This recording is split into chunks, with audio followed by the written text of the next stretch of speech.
let's move into the game. We're going to have on the blue side, we're going to have Cat's team, which is Team Honor, and the red side, we're going to have Team Kings. And then we have the Laura, as I mentioned. We saw it for a split second, but we can see the rest of the draft as well. Long being played, Cayenne as well. Already a little bit of strategy, it seems like, in the mid side with, hey, both supports going in the mid lane. So this is very similar to the competitive play that we've been seeing throughout this entire tournament. You got to love that skin right over there, man. Check that out. That Coming skin, that is fire. Yin and Yang available very, very soon. I believe actually it's yesterday. Online, buddy. Yesterday. Okay. I'm getting my dates mixed up at this point. There's been so many days, so much Honor of Kings action that my dates have been completely mixed up. Oh, nice head in the mid right now. I feel like they are playing it in a serious way on the side of Team Order. I mean, there's invades happening from Ray here. I mean, the knock-up as well from Arise. There's a little bit of a fight here where Cayenne might get completely caught out. First blood for Yao in the mid side of the map. So that's going to be first blood going over to Team Kings. It's very much like a pushback since we can see Team Honor trying to make some invasions happen in game. It's going to be a difficult match, man, because I believe that for the blue side, for them to actually be able to really take the victory here, a lot of the pressure is going to fall down on Wuyan. Yeah, Wuyan, I always love this hero because he can just make a nice controllability upon his enemies, and it's going to be a gank at the bottom side. Cat is rotating everywhere, being so swift.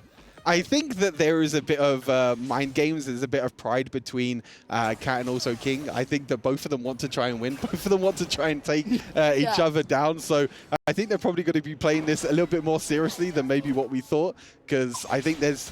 I mean, it's a show match at the end of the day, right? I mean, there's nothing really to play for except for the pride. But the pride is so important for these KPL players. There are points to be made, man. There are points to be made right over there. So for sure, they're going to respect everyone's time. And they're just going to try to show their very best.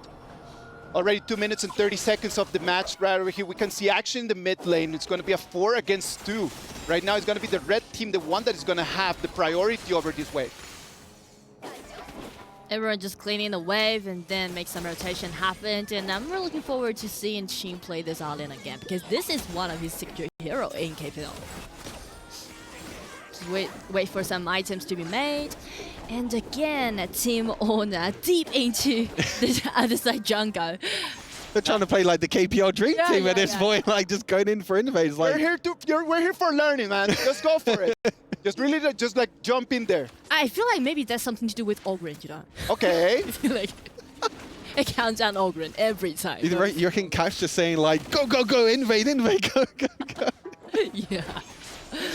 Nothing too much happening so far, you know, compared to the the actual competition itself so far. There's been a lot of aggression, but in terms of this play so far, I mean, it's nice to see the likes of Josh on the main stage as well, seeing Ray back on the main stage, seeing all these players back on the main stage, which is super exciting to see. They have one last go for pride. You know, even though they're knocked out of the tournament, they still have that pride of saying like, hey, I still won in the show match. That's all the victories that I could get so far, and that's the victory that I'm going to take home with prides.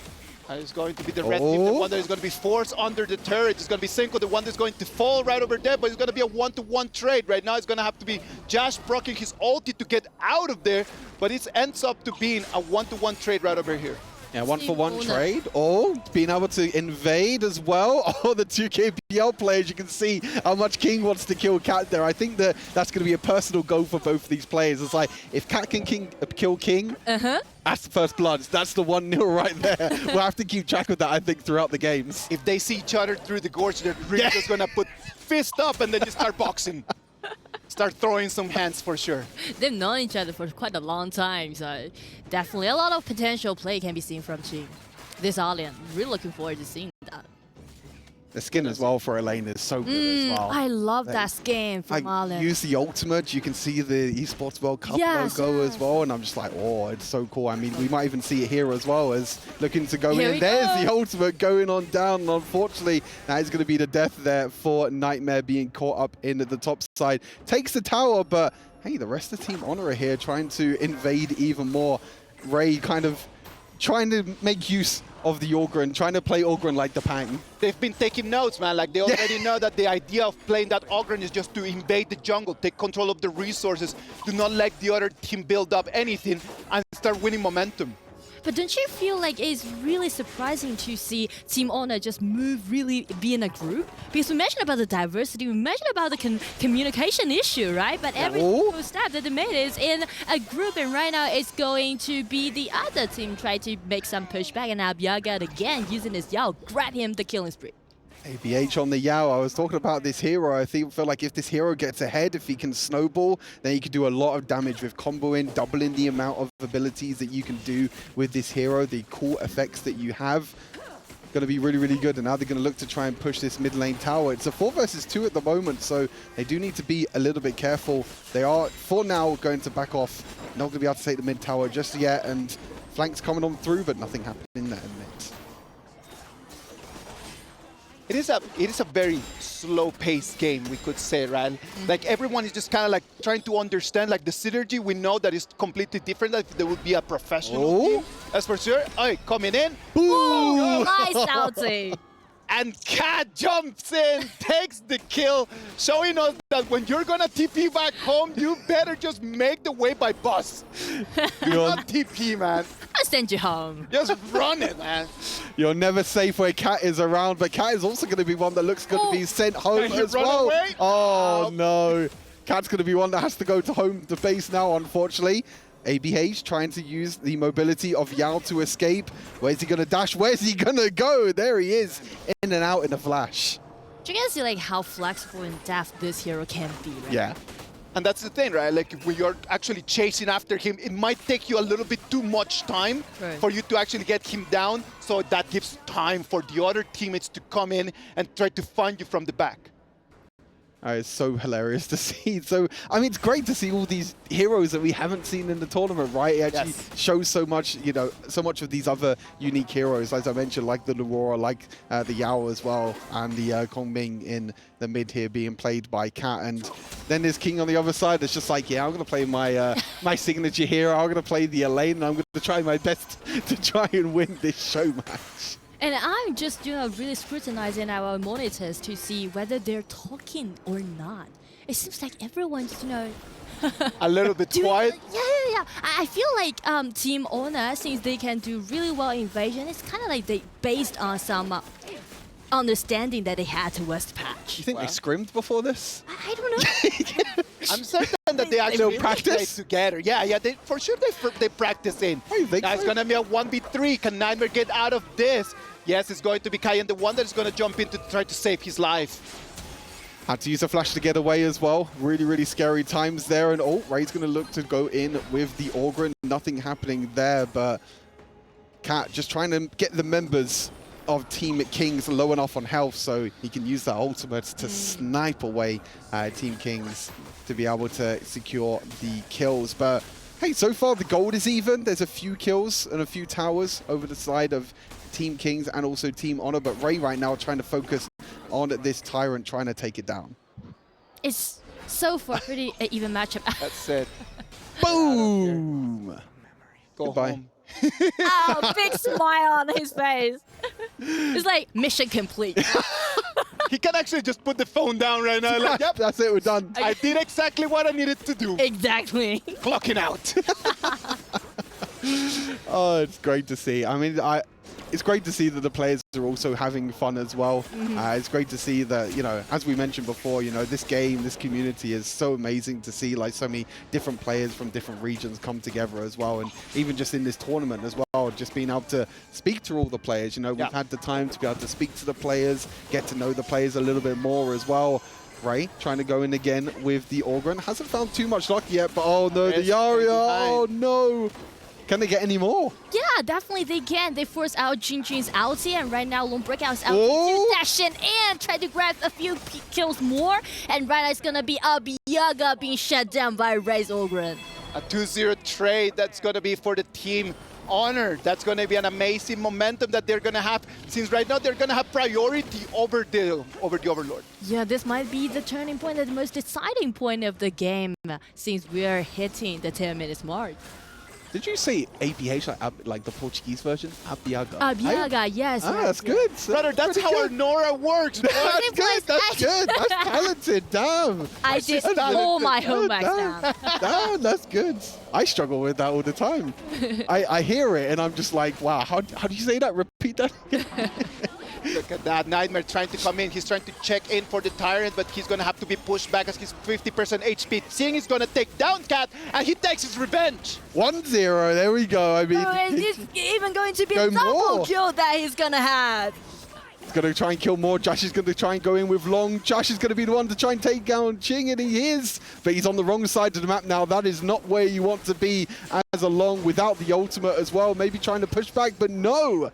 Yariel being able to take the kill and an ace for Team Kings. What a beautiful pushback down by Team Kings. You can see Ching as long as just dash in and kill Cat instantly. Yeah. It's kind of like Team Honor just collapsed by the mist of Cat. It is really difficult, man, because Nightmare comes in, he gets eyes on what's going on.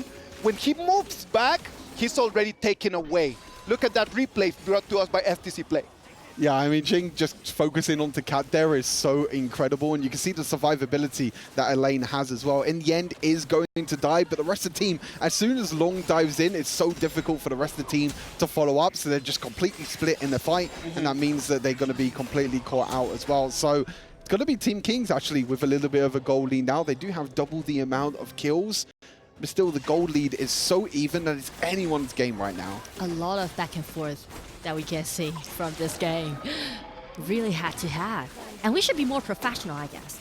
Okay, from now on. Go ahead, please. Take it, Nora, if we want to be They're that. going for another fight, actually. Take that Nightmare down. Abiyaga is really doing well in this game. Oh, I mean, yeah, doing incredibly well on the... Oh, killing spree, actually, for Senko. But yeah, doing really well there on the Yao. And seeing the Laurora doing incredible work here for Senko is great to see. That's the one hero I wanted to see. And I mean, maybe later we'll see in the finals. Let's wait and Imagine. see. Hopefully we will be able to see it. As we can see right now, it's going to be Team Kings, the ones that they have total control of the map. Trying to put some pressure in here. They won't be able to step into the high ground right now. But the rotation, they have total control over their jungle and the resources. And the reason why Team Kings can make this this pushback is because they have multiple assassins if we scrutinize their composition. So it's easy for them to complete the burst out damage upon this Cat or upon Loom, easily. Yeah, I mean, trying to focus down onto Long is going to be so key here for Team Kings. Obviously, with the ultimate, has to be timed so perfectly here for Josh as well to make sure that you dodge all the abilities, you dodge all the assassins, which is going to be really, really important. I mean, in terms of all-round team composition, I feel like Team Honor in general, they have a few frontline tanks. They have the Cayenne to be able to heal. You know, we kind of see that combo in the competition with Cayenne and also Orgren. So much healing, so much mobility and help there for the Orgren. But the problem with that is that as the items just start building up, that Cayenne just starts weakening by the minute. And that's something that right now, the blue team cannot let happen. It's going to be extremely difficult. We're seeing the gold at the moment. I think the jungle at the moment, Abiyaga is... There you go, did that. Abiyaga is about 2,000 gold ahead right now on this Yao, doing incredible work, nearly a maximum level now. So it's really difficult, I feel like, for Team Honor to try and even just go into their own jungle. They're going to try and face check, and oh no, the face check might not work out. Actually, Nightmare going to be able to escape, but it is going to be this Overlord trying to be taken down. Trying to be taken down. None of the two teams have a clear advantage over that. So this could become a very big fight, and they do not want to do this. Like 10 members right over here just checking on the Overlord. You do not want to engage right now. Go and clean the wave, please. Yes, and one thing I want to mention about is the positioning that Team Kings is having right now. I love how you say please. Just please, man, just don't do it. Please don't. Just please run away from the Overlord, please. That's brilliant. I mean, you're seeing at the moment, I think I just saw on the minimap, look at the flank that's happening from Elaine, from Ching. Look at this. He's in a prime position right now. He's waiting on the flank, but I feel like Ray has just spotted him, and that is going to mean that Ching has to jump away to safety. But you're seeing this split at the moment. It's kind of like a back and forth. It's like, who's going to get the vision? Who's going to get the priority over this Overlord? One team starts it, another team stops.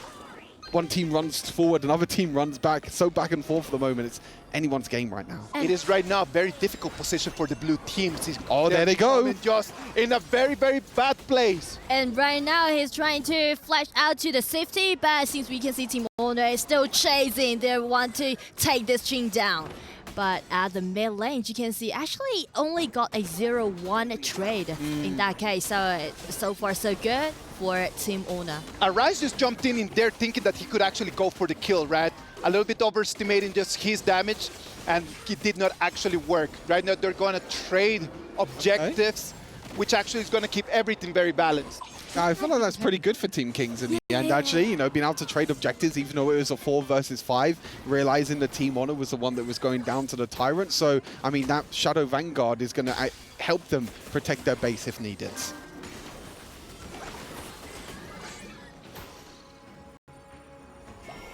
"16 minutes of the game." We have not had 16 minutes. We have not actually gone all the way to 20 yet, right? Have we ever seen a Tempest Dragon spawn so far? On the main stage, I believe that we have not seen one. That's true, actually. We've never gone past 20 minutes. Right? Obviously, do people even know what Tempest Dragon is now? Like, maybe people have forgotten. Yeah. Wait and see. Over here, they want to fight. Nightmare is going to jump in, forcing Chinchin to repleague. Look at where my Shiranui is going. He's trying to find the place to try to come from behind. But Cat has been taken really, really close to Das, and that's the reason why we can see Team Kings closing, jumping in, and did that insta-kill upon the Cat, clean it away. Arise comes in from behind, pushing everyone. And Look at all the Cat is going to Vanguards. fall. It's a 1-to-1 trade, but the turret is going to fall as well. Oh, the Vanguards pushing into the bot side, taking the high ground tower is going to mean that Team Honor are going to be the ones that are on the back foot right now. They have to defend. With Cat down, it is a 1-for-1 trade, but Cat being one of the main carries for this team, it's going to be really difficult for them to try and defend the space. Arise, great movement, right? Like he saw how the blue team was just pushing too deep in there. And with that My Shiranui, you do not want just to allow him a little bit of an opening. True, true, true. And since the high ground tower is being an open window right now on the side of Team Kings, so I do believe they had a higher possibility to close out the game. But still, it's not that promising since Tyan has been fully decked out, so I do believe the stability on the side of Team Owner can be much better than the other side. For the red team right now, they just need to wait for the next 90 seconds just to go for that overlord. If they can take that overlord, they are going to have the priority for the Tempest Dragon. Exactly.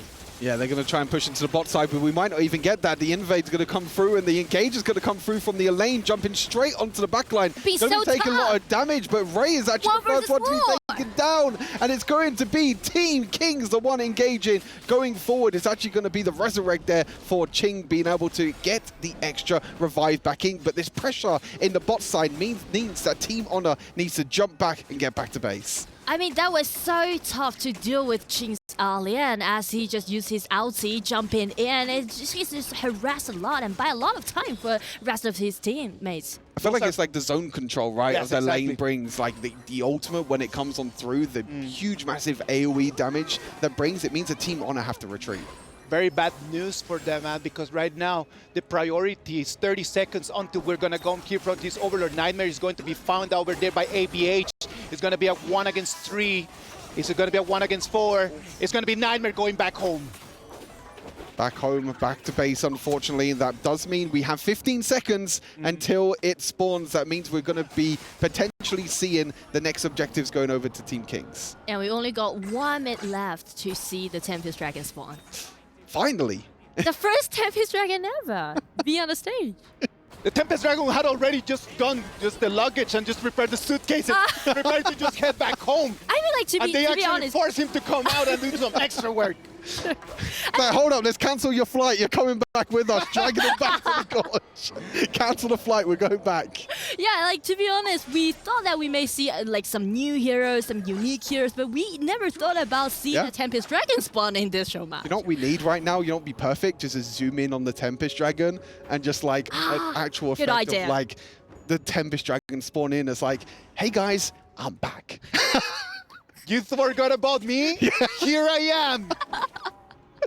I was here all along. There he is. The big boy himself, the Tempest Dragon, whoever really takes this Tempest Dragon, for those who don't know that are watching this, it's like kind of the end game buff, really. Yes. It gives you so much extra damage, and it allows you to spawn then Tempest Vanguards in every single lane, which is going to be so crucial. And both teams at the moment looking to try and get that control, that priority around that Tempest Dragon. And because of the high ground tower advantage that the red team has, Yes. so definitely they get the vision control around this camp.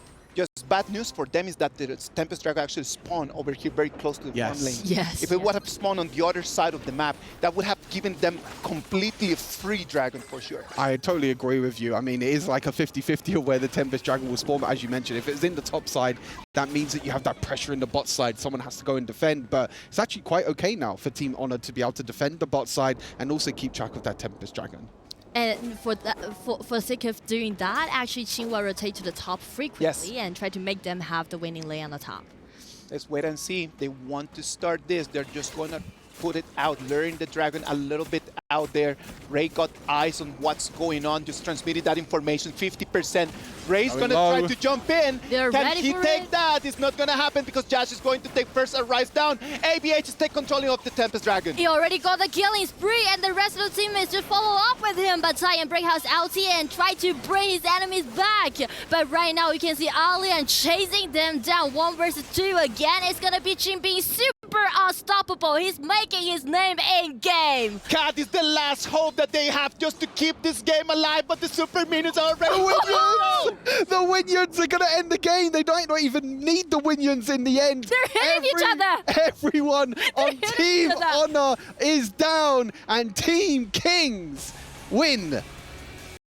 Win with the owner and win against the team owner. Lovely performance. Congratulations to Team Kings taking the first victory in this best of 2. It was such an interesting match. Thank you everyone for bringing us the first Tempest Dragon that we have seen in this whole tournament. So great to see. So many unique heroes that we haven't seen before. So many amazing plays as well.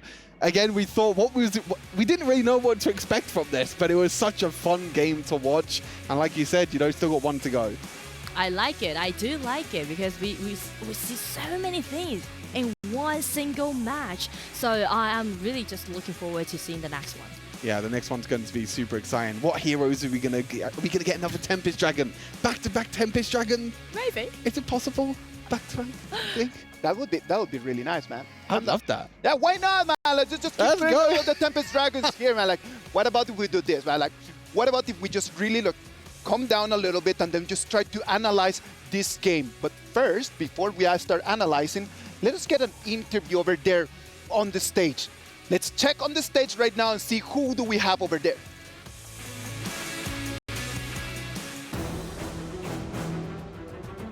Well, that was fun, for the first round taking place. That is A so lot. interesting. We're ready to do some post-match interview with the captain from Team King. So here's an interesting one. Every single member here speaks a different language. How did you guys communicate? 那我们其实呢，刚才在对局当中和队友，其实大家可能母语都不太一样啊，你们是怎么沟通的呀？我就说，有的时候就说 wait me wait me， OK 然后要打的话我就 go go go。 All right, it's very straightforward. Sometimes, basically, wait me for the engagement. All right. Sometimes we wanted to looking for the engagement. Go go, very easy to understand. Go, that's it. Let's see what's going on with you, Scott. As the winner for game 1, you have a privilege trying to choose one hero for the captain, which will be Cat, your dearest friend over here, who's going to be the choice. 我们作为第一局的赢家呢，我们有这样子的一个优势，可以选择一个辅助英雄给到我们 Cat， 在第2局去使用。你的答案是什么呢？我问一下开的，他想玩东皇太一吗？ Cat 想玩吗？ I think he did. Okay, that's the answer. He's finally going for Donghuan. All right, well, I guess more fun coming away right now. Let's go to the studio back. Take it away. That was an amazing game. Thanks to all the 10 players for bringing us that amazing performance. That I did have a lot of fun. I don't know about the two of you. For me, this has been the most entertaining game that I have had in a while. It's been incredible. I mean, so many plays, so many awesome moments, so many comebacks as well, so much back and forthness. You know, we're so used to so many dominating games, but it's so nice to see a big battle coming head to head. Yeah, and we may see another Tempest Dragon for game 2, who knows? But I'm thinking about whether it's gonna be a real Donghuan pick for Cat or not, because as we know that Cat has been played for Roma for quite a long time, actually, for about like 2 or 3 years right now. So it's gonna be in his comfort zone. I know that it's going to be in his comfort zone, but you know what? Like, he hasn't been able just to play mid already for a while, and we know that Cat is an amazing mid laner. Yeah. So what about if we just allow him just some fun, like we're here just to enjoy and have some fun? What about if we just let him just take in there the heroes that he actually wants to play? No, I think it's a great thing, right? I mean, you can see the gold graph here, up, down, up, down, up, down. Just, it was so difficult to see like what team was going to come out on top, and it was all down to that Tempest Dragon at the end of the day. You know, both teams, 5 versus 5 team fights. What we love about this game is that these 5v5 team fights with all these abilities going off all at once, and it all came down to the Smite fight right at the end. It was important, man. As everyone just started just fighting for that Tempest Dragon, I believe, and I'm just going to put that out there, if Team Honor would have actually taken that Tempest Dragon, maybe they would have had the damage just to take that fight at the end. Yeah, I agree, totally agree. So I would say for Team Honor, they shouldn't just let the whole game to be, you know, last for such a long time. I'm just seeing Aurora there, 180,000 damage. That's my girl right there.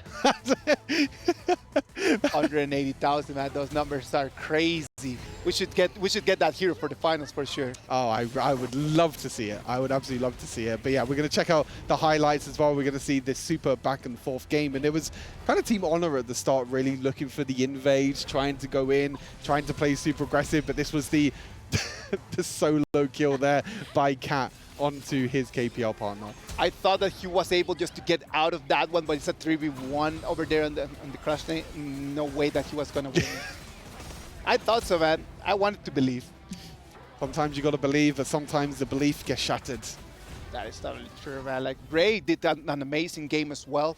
I believe that we talked a lot about Cat, we talked a lot about Nightmare, but Ray on that Ogren at the same time, like, did exactly what he needed to do. Just come in and just find the right moment just to get the kills. Yeah. So does Abiyaga on the other side. Both junglers play so well in this game. Yeah, Check this one, killing spree. Yeah, Abiyaga doing incredibly well on the Yao. Another really, really cool and unique hero, and this was the end here. It was Cat. It was this. As soon as the game ends, you know, these two players are just like, yep, that's it. 2-1 to me in kills and 1-0 for me in the series. That was lovely, man. And then at the end of the We day, even see minions, you know, punching against each other. It's really the super minions wanted just to say. The super minions just wanted to say that they were actually here as well. Like, give us the spotlight for a little minute, please, please. I mean, you have the crystal right there, right? The crystal's right there, but the super minions are like, no, I want to take down this guy first before I take down the crystal. Not done yet. The crystal is like, yeah, that's the end game. That's what I'll attack at the end. You're right next to it as well, being able to get it, but nope. Take down each other first. You know what would have been amazing? If ABH would have just stand over there and they just let the super minions take the fight. That would have been the cherry on top of the ice.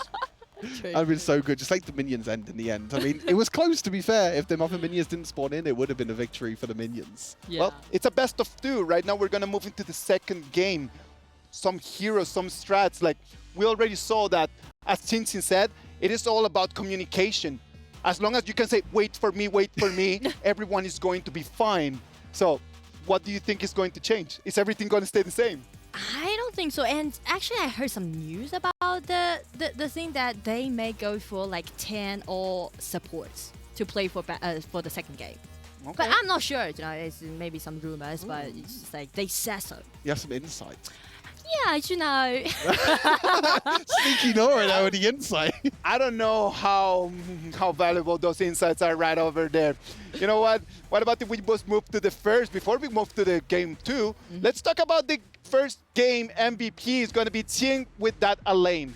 It had to be him, didn't it? It had to be him. I mean, getting 2 kills onto Cat. The first one with the ultimate in the river. The last one to end the game as well. 2-1 in kills at the moment. We'll have to keep track of that to see if Cat can actually come back with the kills. Hopefully, man. Let's wait and see what's going to happen in there, because right now Qinxin already took the first victory. I know that Cat is not going to just be like, calm down and just let that one go.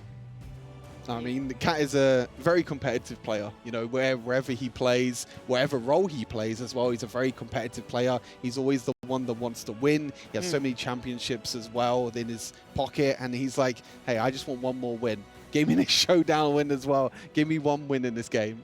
And it is such a great experience for everyone else, right? Because for the likes of Nightmare, for the likes of Ray, for Josh as well, for Alyssa, just coming in and just being able just to take on that experience. Once you get to play with these kind of players, that puts you to a different level. You gotta admit that that experience that he can share with them, it is completely from a different level. And I feel like the best way to break the ice is to play a game together. We should play a game together after this. Why not? Anyway. Why not? Let's solo. wait. Oh. Ouch. Oh, Ouch. Is there a 1v1 happening here? Well, let's go over here. We're gonna have Let's go! gonna be Guys on like does the not want blue that side. 1v1. Team Honor is gonna be on the red. We already have the first round of the picks and the bans happening. Oh, there's a Chow? Do we get Cow Foodsie? Cat and Foodsie? Maybe. Oh, it could be a possibility. Zhang Yu, the pocket pick over in the Brazil region as well. We've already seen this pick once already in the tournament. A lot of normal picks right now. I want to see some more spice. Give me some more. I want to add some more spice Spice it up. to my food. Yeah, but I Get do them cooking. believe... But I feel like we can see a lot of melee fights happen in this game. Yeah. Because who does not like a melee fight, right? Just like let them just be warrior on warrior and then just kind of like let them throw punches. That's going to be like a lot of fun for everyone to watch. On this side, like the Tatsia, are we seeing a Tatsia Futsu or do you think there's going to be a Tatsia with something else? Oh, that's gonna be boring if they go so. But what if they just Dong Huang? That's Oh. true. He took the bait! That's true. He took the bait. Sinsin just asked him like, are you going to play Dong Huang? And he's the one like, why not? Say less. Say less. Wait, there is quite a few supports actually. Wait, I mean, your theory might be right. I mean, it is right. All of these heroes can be support. Yes, Yang Yu can play support. We obviously know Dune can kind of play support. Not really. We haven't seen it before. But We've we seen have in previous it before. metas just yeah, to play previous support meta. stuff. Not in this meta entirely, more of a jungle. But we have seen the support. But yeah, it's a Roma battle. Yeah. Who's gonna be the jungle then? Who's the one that takes smite? Well, I don't know. Dune has to take smite. Yeah, Dune can be a Okay. nice choice. Lian Po could take smite as well. Oh, Liam Poe. Okay. We'll have to wait and find out. Dune on one side. Who's the smite? There's no smite Ooh. on Team Honor. Wait, where's the smite? Someone. Hello. I feel like they're not looking for the jungle. They're just looking for the Where's- kills. Where's the They're smite? just looking for the Just kills. going for the fight. 4 flashes, come on. 4 flashes can do a lot in game. Let's wait and see. Right now, this is going to be our second game of this amazing showdown. Game 2 of Team Kings against Team Honor. Great, already did his first hook. And I always love to see someone play the Quay because everyone just waiting for him and just throwing away his hook and trying to, hook someone back. It is a very fun hero.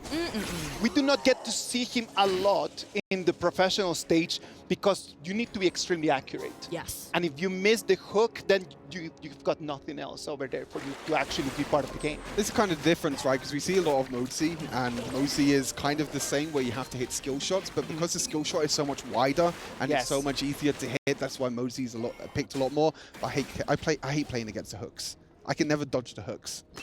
I play against it, I'm walking around in the farm lane, and then suddenly I get hooked, and I'm done. I'm Then just we like, can maybe do a solo after, then I'll play I the need Quay. to learn how to Check dodge it out. hooks. Then if you two have tips on how to dodge hooks, Just, he actually had a pre-action when he's trying to hook. Yes. oh, He's just, Start swinging the hook. swinging his hook. Just checking this out. As long as you haven't seen him just swing and hit the hook, then you know that the Q is not on. Yeah. Like for example, you can see right now over here, Cinco and Josh are going to be trading. Like you will see that when the hook is gonna go up, like he first starts swinging and then he activates. Exactly. Here we go. First blood goes to this Quay pick. maybe Josh is going to hate hooks after this as well. With that first blood going down, Josh is going to be like, yeah, I mean, I'm going to ban this hero every single game now in my ranked games. I've had enough. We don't want any of that. Not anymore. Already level 4 is activated. We're going to have some ultis that are going to be online 2 minutes of the game. Right now, we have a little bit of an advantage for the blue side because they've been able just to take not only that first blood, but their jungle, they have been able to manage it better. That's because of the smite, though. They do have the smite, that's true. I mean, we do see the Ching and all, and there's an invade in the bot side. Oh, the suppression coming on through. Team On are going to be able to take a kill back then. Oh, Josh nearly died underneath the tower. Luckily, the Chow teleport actually saved him. Accurate timing over there in the TP, and the moment that everyone thought it was going to be the kill, it was not. Just he went back for the fountain. 3 against 1 over here against Ray. Ray tries to be able to run away. He's going to be stunned, but he's going to be Tyan, the one that comes in to save him and take him back to safety. Very messy right now in the mid lane. And I do like the way how the red side team are just using their own composition since they do not have smite, so just go for the fight. They actually want to fight. They know that Nightmare does not have an ulti. It is stunned, launched on air. Senku's going to claim one more kill. Cat is extremely low. He wants to go back. He's not going to be successful on that. It's already 2. Make it 3. It's a 3-0 trade for the blue side. And Jin again get his hand on Cat. Again, getting another kill onto Cat, making sure that you can get it. 3-1 now, that is. He's going to have nightmares with Why are you not playing this Dongguang? I choose it for you. Yeah. But you're not playing with it. And now I'm really, really furious about it. You're going to talk to him afterwards and be like, why did you not pick it? Come on. Yeah, exactly. We were Like, calling for it. give the people what the people want. Yeah. I mean, seeing him on the Chow is also extremely fun because it's going to be interesting to see. I mean, already you mentioned about the timings of what he's able to do with the teleports back, saving Dash in the end. Yeah, it's being able to time it. I think that's a big thing about the Chow is like a lot of people think that she's quite like easy with her abilities because she has just her double abilities. But you have to, the timing is so important. When to use the ultimate, when to know when to bring all your team together, when to teleport someone back to base. It is one of those heroes that you do not want to play when you're just doing like solo rank, right? Oh, look at that.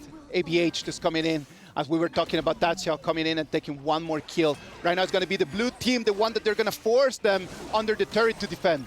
And because of the double tanks that blue team has, so they're just gonna be so formidable to play right now in the current stage because the tanking is allowing them to do a lot of things, make a lot of things happen. And right now just a flash with Yash Mozi, but cannot let them to have more kills. Lian Po, while doing so, have this double kill, just having his great time.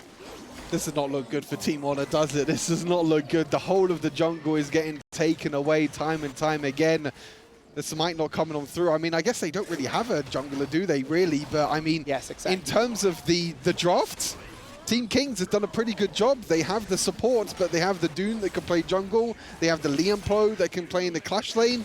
They have a really, really good all-round composition with roamers. Yeah, and they even got the Dahlia, right? Double ulti all the time. Yeah. I believe that right now, that smite might just be a little bit of the difference that the blue side just needed just to take the victory, man. Because it's going to take such a long time for the red team just to take on those resources. Yeah, we see the replay here as well. You can see the Josh trying to flash in with the Mosa, trying to use the ultimate to lock down the rest of the members. But unfortunately, there's just too much tankiness as well on the side of Team Kings. You can see the players having a lot of fun there on the stage. Yeah, definitely. He's playing the Quay, you know, the most fun hero to play. Exactly. Oh, again! Nice shot. Love that. Just come in, come here. Get in here. Now it's going to be a 1v1. We have ABH and Ray throwing punches. Ray's trying to run for his life, but it's not going to be chased after.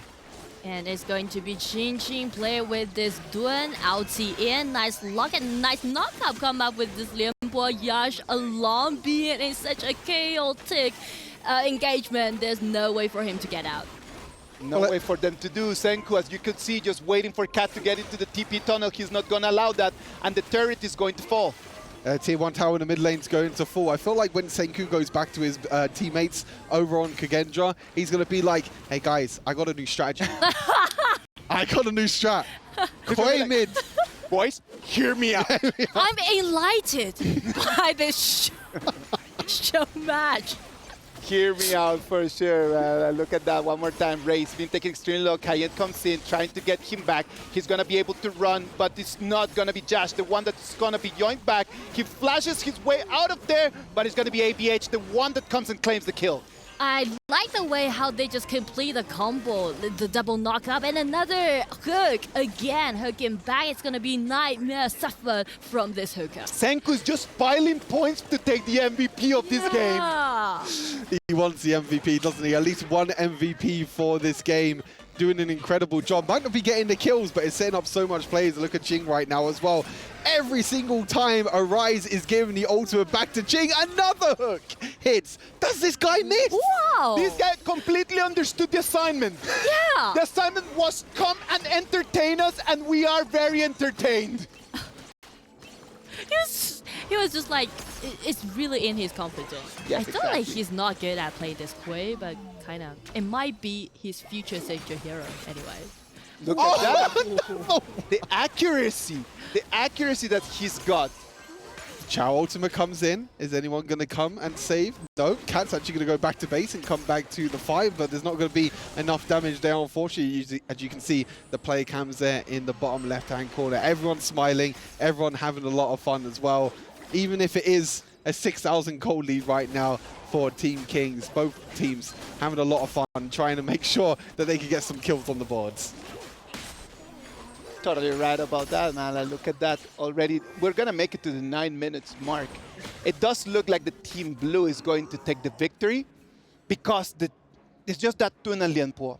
That makes a gigantic difference. Yes, the combo. I think that the combo right over there is the one that makes the difference. Accuracy about this Quay is just incredibly accurate. How did you do that? Just by practicing.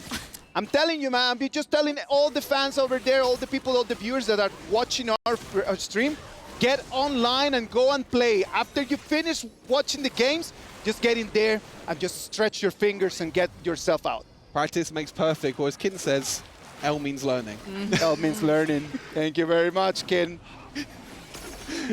Kin is always with us, even when he's not in the broadcast. But you can see that it's actually Ching the one going in again. Another reset on the ultimate. The Dolia showing the power there. And ABH, even as a jungler playing in the Clash lane, playing that Lianpo, a double kill in the end. I love how Arise is like just feeding Ching. It's Of like, course. no one is. Before the game, Arise is like, okay, team, none of you are getting the ultimates instead of Ching. Ching is the only one that gets the ultimate, and hey, it's working out for them. And it's most likely that Xin did not understand that because he does not kind of speak that. I hope that someone just translated that for him, but I know that he completely understood the task as he's just getting his ulti again and again and again all the time. He's like, ah, that's what you meant. Ah, I see.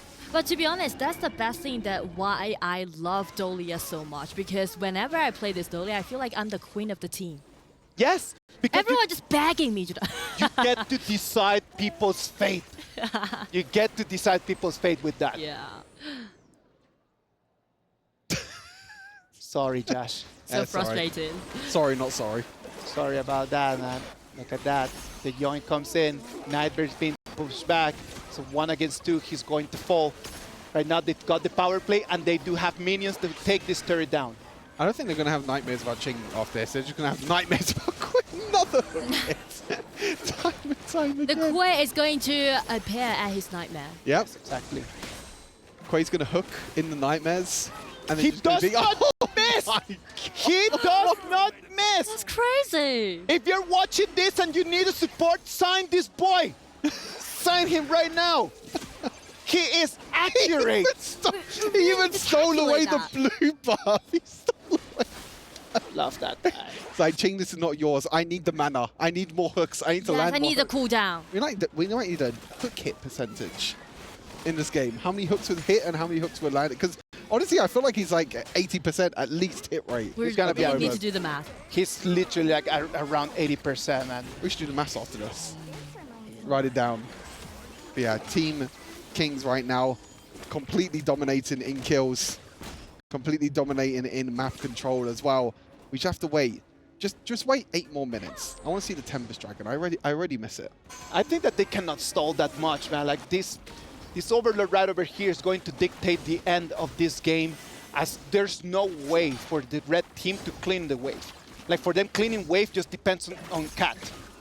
And that is very difficult because he's being hooked out by Senku. And he even tried to use a flash to get away, but you can see Limpo won't let that happen. But thanks to his allies, they saved Cat from such a serious situation. Shadow Vanguard going to be spawned in the bottom side of the map. They're going to try and push out multiple lanes here to see what they can do. Vanguards are on their way. Yeah. I feel like this is the time for the blue team trying to close out the game. They need to push right now. Let's wait and see what's going to happen over here. The farm link. Tier 2 turret is going to fall. Right now they're going to put their eyes on the high ground. Let's wait and see. They've got 5 members already in position, just waiting for the call. Vanguards arriving at the high ground tower. Here comes Biaga jumping in with no hesitation and just force everyone getting back. Let his ally to take this high ground tower down. Another HoK getting Saiyan back, but the burst damage is not that kind of sufficient. But here comes the tanks again jumping in and grounds it by the double ulti again. Ching jumping in. It's gonna be an unstoppable performance. They're trying to close out the game. The Vanguard still surviving out there. It's really hard for the red side team trying to figure this out. It's gonna be Qingqi again soaking in so much damage, but he was shut down by Cat with a 1-3 trade. Totally enough for the blue side team to get the crystal down, and it's going to be a double kill. To be such a credit, give over to this Quay Senko. What can Ray do right now in front of 4 members of the blue side? He's gonna be the last hope. The Vanguards come in, the super minions come in, he's surrounded, he's defeated, he's sent back. The blue team goes for the crystal, and they're gonna be the winners of our best of 2, are they? Yes, they are! Team Kings being able to win our show match for today. 2-0 in the end. The hooks were just too good. I mean, what can you do when you're being hooked time and time again? It's so difficult to try and dodge, so difficult to get away, but credit to all 10 players. I think they put on an amazing show. It was super fun to watch and super fun to cast. It was amazing, man. I loved every second of that. And Nora, your information was actually correct. Yeah. We did see 10 support. Yes. When you just mentioned it on air at the first time, I was like, what is this kid talking about? And you were completely right. You're always on point, Nora. Do you have a prediction for the grand final now? Well, I would say I was Nora's spoiled. the chosen one now. I won't spoil that, okay? Yeah, just keep it to yourself by the moment. Yeah. Keep it to yourself by the moment, and then later on we'll get an interview with you. Exactly. Later on, after it happens, like all the predictions and everything have to come in. But yeah, in the end, 10 roamers, smite diff, I think it was in the end, wasn't it? I think just giving Ching this Dune just running around like an absolute maniac in the end, stealing all the jungle camps, getting double ultimates every single time was way too difficult for Team Honor to try and deal with. But good games, good games. Yeah. Entertaining. They were extremely entertaining. Thank you very much to everyone for just giving us this amazing show, man. Like, because we gotta remember this is a celebration, and this game just put us in the right mood for just what is coming. Yep. We're gonna have the grand final just right after this, and just being able just to crack a laugh and then just enjoy time with friends before we get into the real high stress. It's gonna be lovely. Yeah, it's going to be an incredible job, but interview is going to be coming up on stage. Let's hear from the winners on Team Kings. Well, that was fun, yes, Guy? That is extremely interesting, entertaining. Okay, so I have a question for Kat, because you promised that you are letting him going down, right? What happens? What went wrong actually in the game? 我们赛前放狠话的时候呢，很有自信，然后呢，在对局当中也都没有拿下来，出现了什么问题呢？ Bad pick， 选得不好。 Oh, bad counter pick. How do you guys communicate using different languages? 这个问题跟刚才青青一样啊，因为我们其实讲的语言都不太一样。你们在对局当中2局下来是怎么沟通的呀？其实我偶尔能参与到他们当中一点沟通，就是大多数的时候就是在沉默。然后这一次我学会了一个就是暴君可以叫做 yellow， 因为它是一个黄色的。我才他们在游戏里 yellow， 我后面才懂在说暴君。 Okay, so for most of the cases, I kept silent, and sometimes I engage do a little dialogue with them because we can use a very simple word trying to communicate. And one thing I learned from the experiences on the stage is that because the tyrant has a color of yellow, so I yelled yellow, means that, yeah, let's get around the tyrant. And that's all you need, right, I guess? Yes, of course.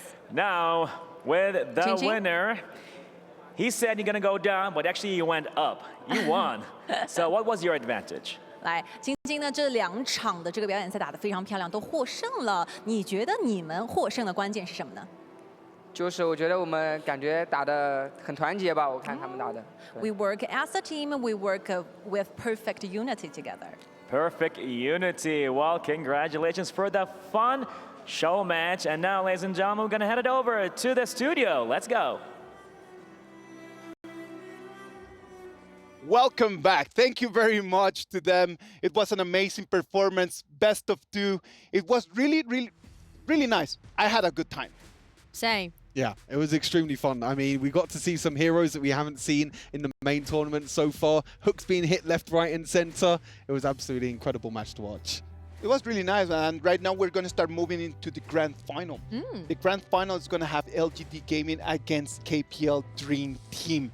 But before we move into the final, what about if we just have a quick break, and right after that, we're going to bring you the grand final of our tournament. Yalla.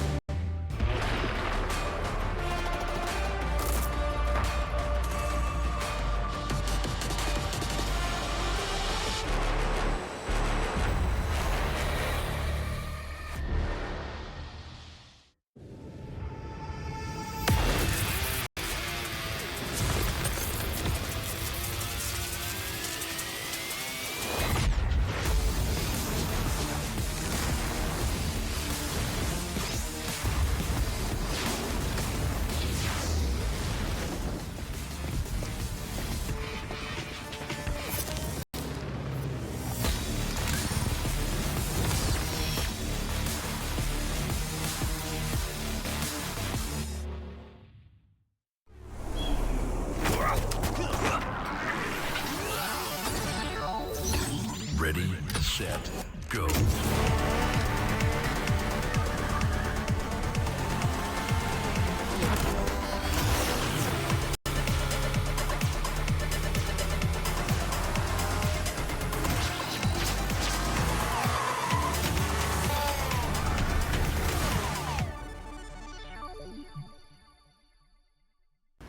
لحظات البداية عاشت معنا. كنا نحسبها وقت للتسلية بس. نحسبها بس ذكريات.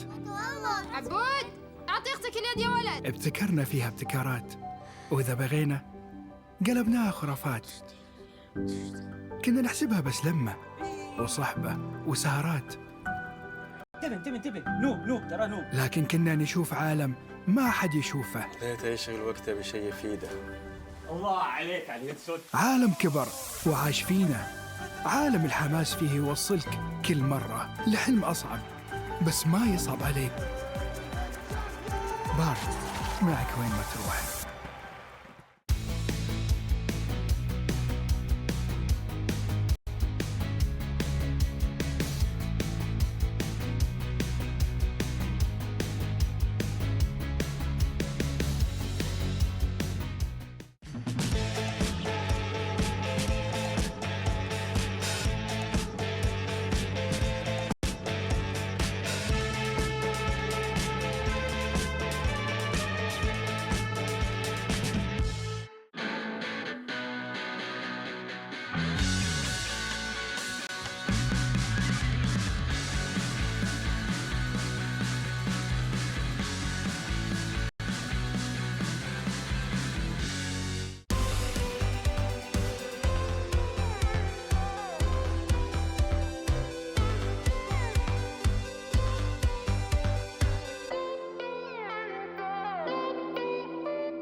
name? Hey, no. My name is Dolia. Call me Dolly. Why do I always get chased by cats when I come ashore? Hey, no!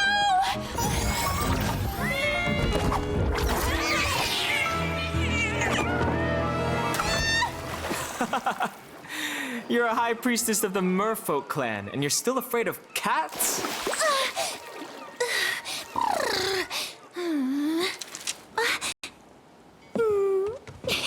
So, are you here to find the Song of the Merfolk, or just scavenging for scraps? What scraps? These are clues.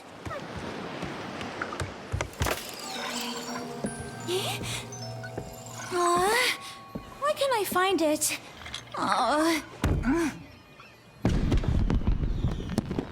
Who set off the fireworks? Be careful. Tonight has to be perfect.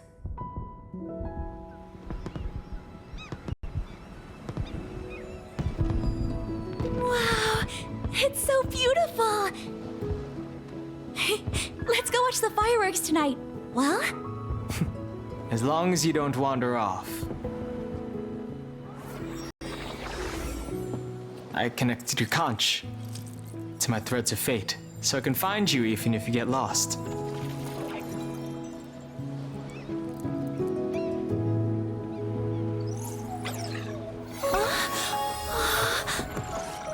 Uh-oh, that sound.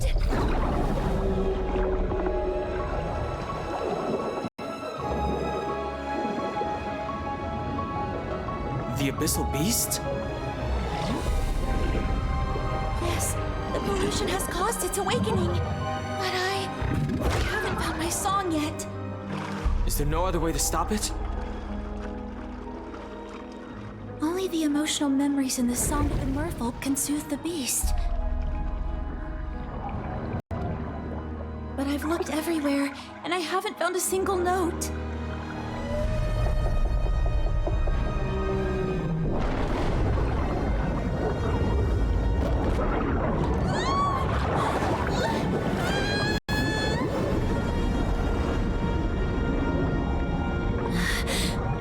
What should we do?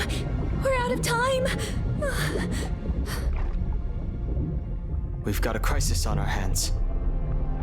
Let me help you this time. Threads of fate, guide me to the Song of the Merfolk! Hey, don't forget about the fireworks tonight. Look, it's blue! Gurney said that when blue lights up, I'll find the song!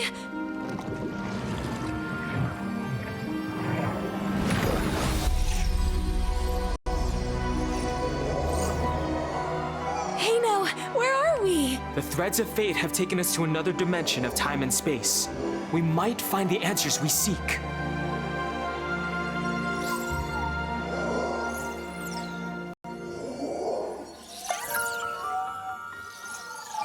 Hey, a note!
Did he spend his whole life writing this song?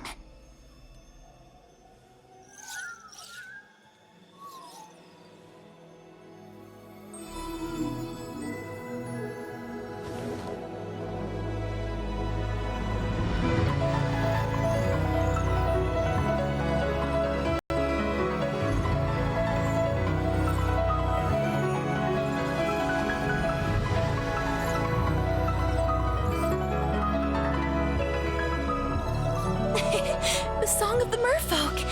I found it! Hino! Yes. The Song of the Merfolk. After all these years, I finally remember now. What do you mean by remember? That note. The one I spent my whole life searching for. It's you, Dolia.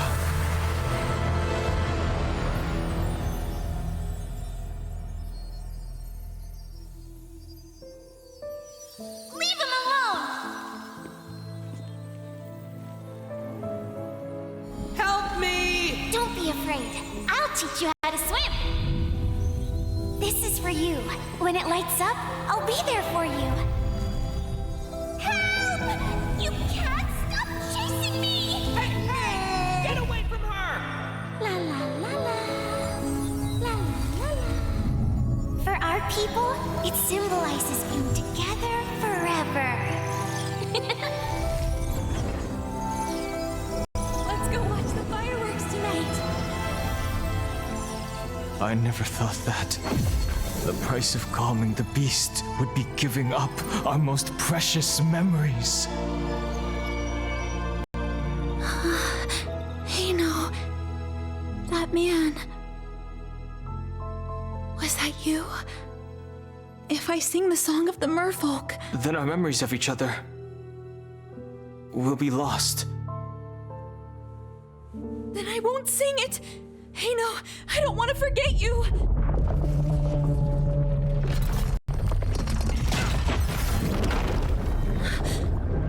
The beast! It's breaking out!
Fate says that we have to forget each other.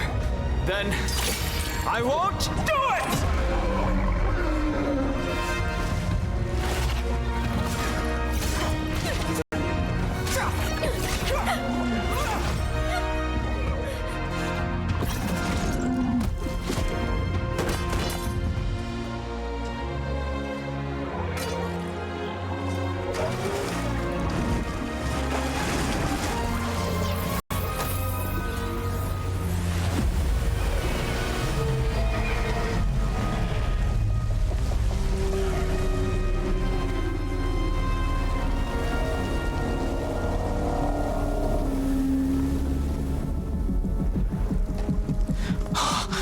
Again.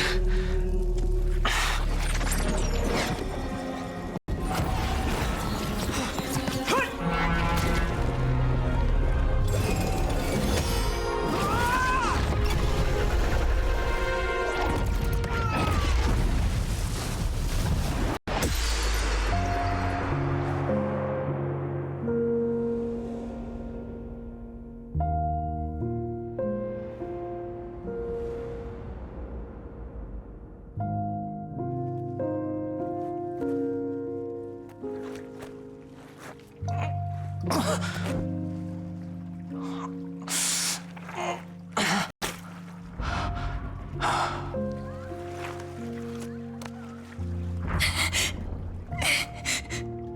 there no other way?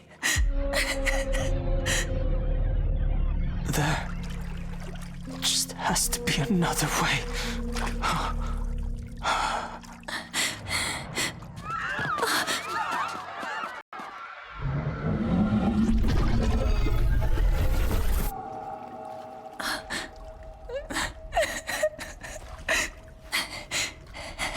I'm sorry. Hey, no. I don't think. I just can't make it tonight.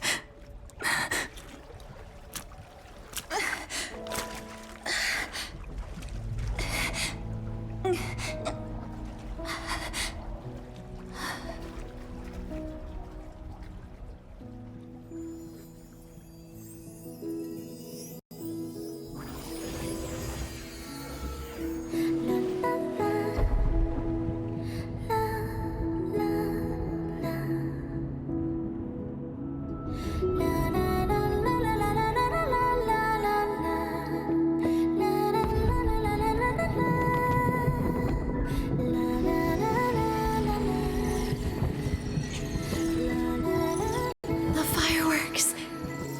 They're so beautiful.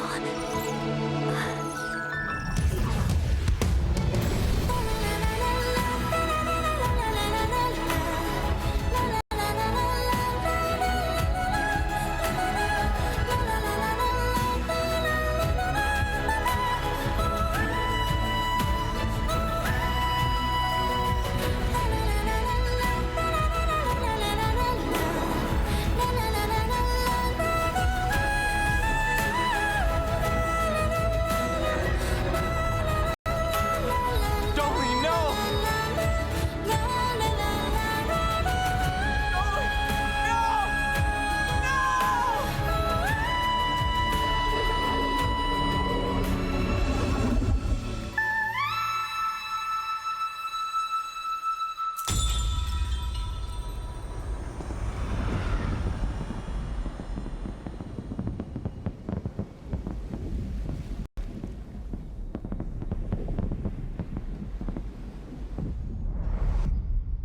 One year later.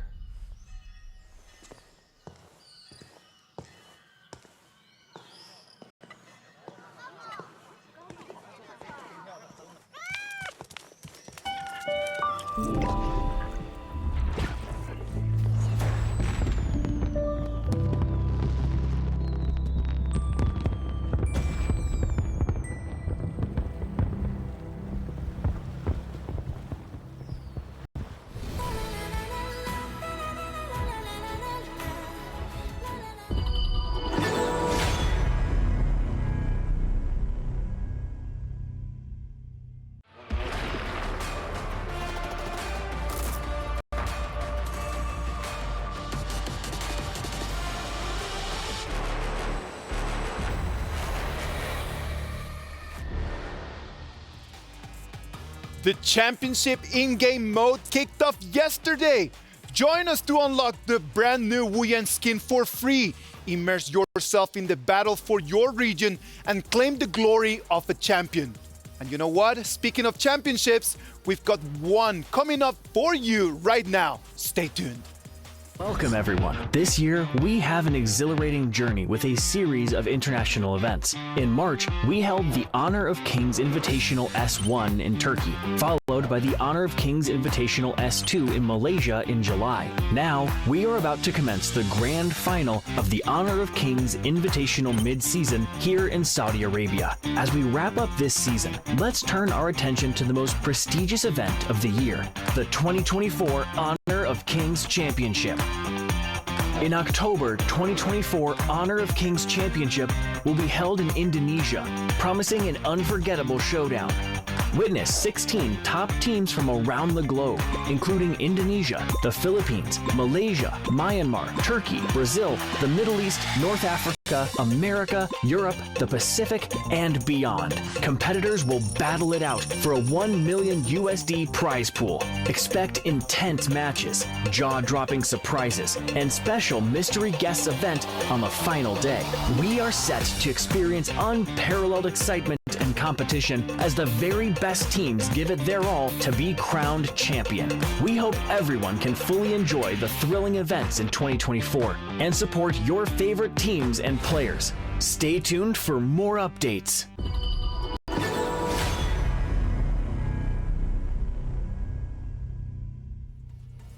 And we are back. The grand final is knocking at our door, and it's going to be the moment for us to really get talking about these last two teams. Get Blam, you guys are going to be our analysts for this final. How are you guys feeling about this, our last game? It's your favorite kind of lamb, it's Blam. Didn't quite hit the same as Kindo Foos there, but joining me is Get. How are we feeling going into this grand final? Super excited to be here. Also, it's going to be the finals. This is the match I've been waiting for. And 5-0, respectively, both in their Team A and Team B. So this match is going to be crazy. It's going to be amazing. Let's look at the bracket right over there, and let's just talk a little bit about the road that they have had to take in order to make it to this grand final. LGD Gaming on one side, 5-0, perfect run. Then they took Loops, then they took VKS, and right now they made it to the grand final. On the other side, the KPL Dream Team has set the standard of how this game needs to be played. 5-0 in the group stage, then they came in, took Impunity, took AG Global, and right now they're waiting to see if they can go with the amazing perfect road all the way to grab that trophy.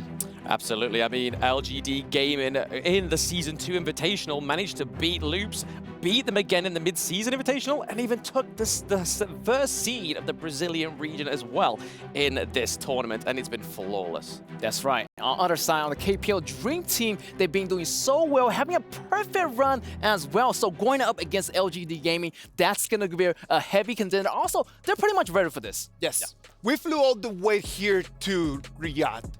And right now, the EWC finals, man. Like, it is just like the Esports World Cup. What else? What else does it get bigger than this? I don't know. And just the honor of just being called a champion here to get that crown, it's got to be something from a different world, isn't it? Absolutely. It's the Esports World Cup. It's such a grand stage. I mean, the first day we all arrived here and actually got to Boulevard Street, and it was just huge and just almost overwhelming, even just for us. So the players, right, they must feel completely like crazy. Definitely. This is going to be a history in the making. Whoever wins is going to have their name etched in those medals, and that's going to be a really honor for all the players in the world here in EWC. You know what? Like, they have been doing a lot of preparations for this grand final, and we know that they had some scrimmages before, and they had some offline scrimmages, and I'm gonna tell you, the result is not what everyone is expecting. It was actually a 2-2. Oh. It was not that stomp that we have seen from the KPL Dream Team just having on all the other teams, but it was actually a draw. What can that tell us right now as we are moving into the game? I mean, it's got a lot to say, really. I mean, both of them having flawless runs up until the Mid-Season Invitational Grand Finals. So I honestly expect nothing less than a very even matchup. But scrims, is the result of that really going to be something important for us to actually check on? Definitely, it's going to be super important. I feel like LGD Gaming be the team they are. They're really high contender. Also, I heard they did not go into Game 5. Maybe just not to break either team's spirit, but I feel like KPL Dream Team, they have different players that can switch in. So the strategy might be changing here on the KPL Dream Team side since they got more players. Scrims are different just to complete real different games, right? Because at the end of the day, you could actually use those scrims just to try some different strats, just to try to just go and try some different heroes. But right now, with the result out there, the KPL Dream Team does not look that invincible. Wouldn't you say that as well, Blam? Absolutely. I mean, I casted the game against VKS with LGD Gaming, absolutely just having a massive stomp. Like, when they picked the pay pick, the aggression, it was so good. Like, honestly, short matches, I think that's what we're going to be heading for, but it's going to be big brawls early game. Definitely. I feel like the same way. I feel like they already learned the fundamentals of the game. I feel like they like their students learning the Kung Fu and their master already. So it's really up to the players. Who can make the faster rotation? Who can make those faster gank? Who can make those like extra step ahead? Every second is going to count in this final game. I love the way that you just pointed right out there, man. It's going to be the master against the student. Because all of us, we've been taking notes from the KPL Dream Team. And right now, the student, LGD Gaming in this sense, can they actually beat the master to become the new top dog? I think they've got something hidden in their pockets, really. I mean, they've showed us different sides of them all the way through Season 2, all the way to Mid-Season Invitational. I honestly think that what we've seen so far is not all. It is a constant evolution with LGD Gaming, right? Like, because as you have the opportunity just to cast a lot of the games from Season 2, you've seen them just come in and go in and then just sometimes not being that easy for them just to end the matches early in the game. It might just sometimes just stall. But the momentum that they've had in the previous 3 days and today shows us that they're ready for this grand final. Absolutely. I mean, even the added addition of the Esports World Cup, crushing keys, that's going to add an even more of an aggressive element to it. Like, yo, we've got so many keys crushed already. We want to crush more. We want that KPL one. Getting the KPL Dream Team key, what would that mean for LGD Gaming? I feel like it's going to be their dream to crush the KPL Dream Team. And that's going to be an honor. I mean, even to take 1 point away from KPL Dream Team is huge to LGD Gaming. So I feel like they're neck to neck. I mean, they've been practicing for a long time. The scrim is there. The stats are there. And you can see that LGD Gaming going really, really well. So I'm hoping they can actually stand up to the KPL Dream Team. I sincerely believe that LGD Gaming right now is not only fighting for them, but they're fighting for all the other teams that they have lost against the KPL Dream Team. If we came here as 12, and at the beginning it was just an everyone against everyone, this match, for me, it really feels like LGD Gaming has the hopes of all the other 10 teams just to come in and try to get a victory against the KPL Dream Team. So they're not only fighting for themselves, they're not only fighting for their fans, they're fighting for all the other teams in this tournament. Yes, so just looking here, you can see obviously the keys smashing on the screen as well. And this is what I was on about, just seeing not only the victor getting to be able to hold that crush key, just imagine the emotions from the teams, especially like the likes of AG Global as well, as you can see it there, KPL Dream Team holding that baby. Yeah, definitely KPL Dream Team looking that medal, looking really, really good. Also, crushing other keys is going to be one of their objectives. And also, crushing LGD Gaming definitely is going to be one of their highlight moments in this EWC. This EWC has introduced the idea of these keys. And these keys has been an important part of how the trophy is going to work. If you still don't know how the trophy works, we've prepared a video for you to get up to date. Esports World Cup is a unique tournament and will have a very unique trophy system, consisting of keys, game trophies, the Club Championship trophy, and the totem. Introducing the key. This symbolizes a participant's right to compete in Riyadh. Each team or player will receive a personalized key consisting of the inner key and the outer frame. Winning a competition earns you a game trophy. A champion's key will be inserted inside. The frame will be placed into the totem. A physical block on display in Riyadh, serving as a progress bar of the Esports World Cup. The totem will remain in Riyadh as a chronicle of the Esports World Cup history. Those who get eliminated throughout the competition must give up their keys and see them crushed. Their broken keys will be tossed into the totem and encased in resin, symbolizing those that tried to win but fell short. However, as an additional privilege for winning, each game's champion gets to select 3 opponents' keys to be encased in the base of their trophy as an additional, more personal prize. Losers will go home with their keys replaced with a token that marks where they ended their journey. Witness history unfold at the Esports World Cup.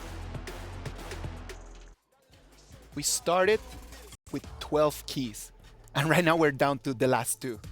It is crazy how this trophy is just gonna allow them just to see how the keys that represent the dreams and the hopes that they had just crushed out there.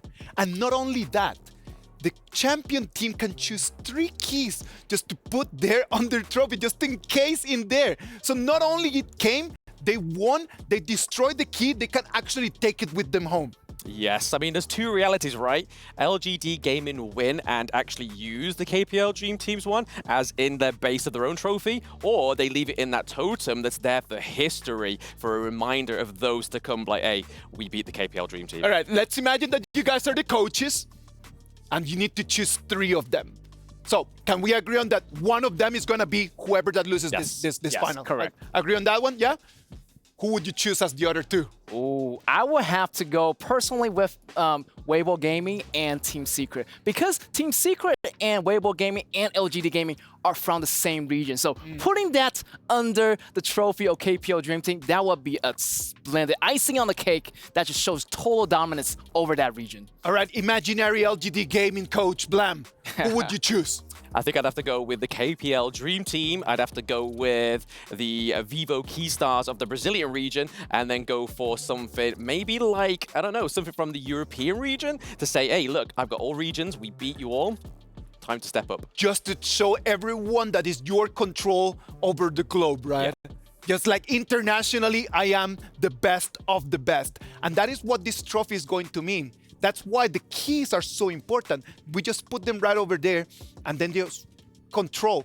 It is just a matter of being able just to understand how to come in, take the victory, and just carve your name in history. It is going to be our first international tournament where we're going to have the KPL Dream Team and LGD Gaming in the final. LGD Gaming already made it to the final previously. Is that going to give them an advantage? I personally think so, because they are the Season 2 Invitational champions, so having that going into the mid-season invitational is already sort of like a badge of pride on your back. It's something that you are going to want to defend, right? Yes, also KPL Dream Team came a long way, and they've been playing this game forever, and nothing is granted, everything is going to be learned. So they already been learning the game of the flow. So compared to LGD Gaming, I feel like KPL Dream Team is going to peak a little bit on top here. Let's wait and see what's going to happen over there, man. You know, one of the things that I really love about competition, when they get to see each other eye to eye, just in front of each other, and then get to tell them exactly what they feel about them. Joe and No Fear had an opportunity just to face each other, and they hear what they had to say about each other. It's the grand finals, guys. It's going to be none other than No Fear Roma of KPL Dream Team alongside with LGD Gaming Roma alongside with me. And they will have to acknowledge each other's strength now. I want to listen from the KPL Dream Team side first. No Fear, what do you have to acknowledge the strength of Je? 好，大家好，我是 KPL 梦之队的吴畏。虽然老干爹很强，但我们也没输过。今天肯定会在每条路都会针对你们的。 Wow, basically, he introducing himself as No Fear. And even though they know that they are strong, but they're nothing weak as well. But we're going to have to wait in the game now. Ja, what do you have to say to KPL Dream Team No Fear? Hello， 大家好，我是 LGD 哲。梦之队虽然很强，没输过，但我们也没输过。 Okay, he's basically saying they never lost, but we never lost drop any games too. So we're going to have to wait and see. But can we have a bit of handshake for both of you? That's going to be a grand final. See you guys in the game. The battle of the Invincibles. Both of them have had a perfect run since day one up until right now. I believe that after game one of them is going to lose their first small match. Absolutely. I mean, that handshake there was iconic. It was kind of like a boxing match where they both was just standing each other like this. It was like, it's about to go down, right? Yeah, this is going to be the battles of titans. You can see like both of them super confident, and that's going to be a reaction to them. Both of them not even losing a single match is going to be a banger. This match is going to be great. It's a matter of respect, right? Like, I don't believe that they do not have any fear in between them. Like, there's no fear. KPL Dream Team do not fear LGD Gaming as well. But respect in between the two of them, that is for sure. They know that in front they have a very, very, very strong animal that if the moment that they make a mistake, it could just really come for their necks. Absolutely. I mean, when we was going into the knockout stages and we saw AG Global start to actually pick up, we was like, oh, this is like KPL Dream Team Light. It's like they started to adapt some of their strategies, some of their picks, but then still got demolished. Other than that game 1 where we saw Snow on the Mulan, that was the only hope. But then after that, it was boom, boom, done. Whereas LGD Gaming are going to know that that's something more to be done. Yeah, exactly. I feel like KPL Dream Team, they're getting the game going on. You can see a lot of patterns from day 1 to day 4 already. So LGD game already been prepped for this, but also KPL Dream Team has been prepping as well. And I feel like the coaches are going to be really in for this one. I feel like the BP is going to be super important and really down to the fundamental of the game. Pretty much. It is going to be an amazing performance, man. It's going to be on. We know that the crowd has flown from everywhere around the world coming here to Saudi Arabia. And let's go to Solari right now. That is over there with the crowd. Hello and welcome to the Amazon Arena. I am Solari and I'm reporting live from the center of all the action because right here, right now, we are having the grand final of the Honor of Kings Invitational Midseason. We have 2 teams who had to fight through so much action throughout these couple of days. They had to play through the semifinals today, crushing their opponents, quite literally crushing their keys. You might have seen that one, but right now they're going to be playing against each other. They are playing against each other already. That is, of course, LGD Gaming and KPL Dream Team. Both of the teams are having so many fans in the audience right now, and I'm pretty sure that the players can feel the energy from their fans flowing all the way to this stage. But soon we'll find out which of these teams is going to be crowned as our champion, and we can't wait to see who it's going to be. It is on right now. We are 1 minute away from everything. Boys, STC play predictions. Who do you think is going to take the trophy? I've already said it, and I'll still stick by it. LGD Gaming.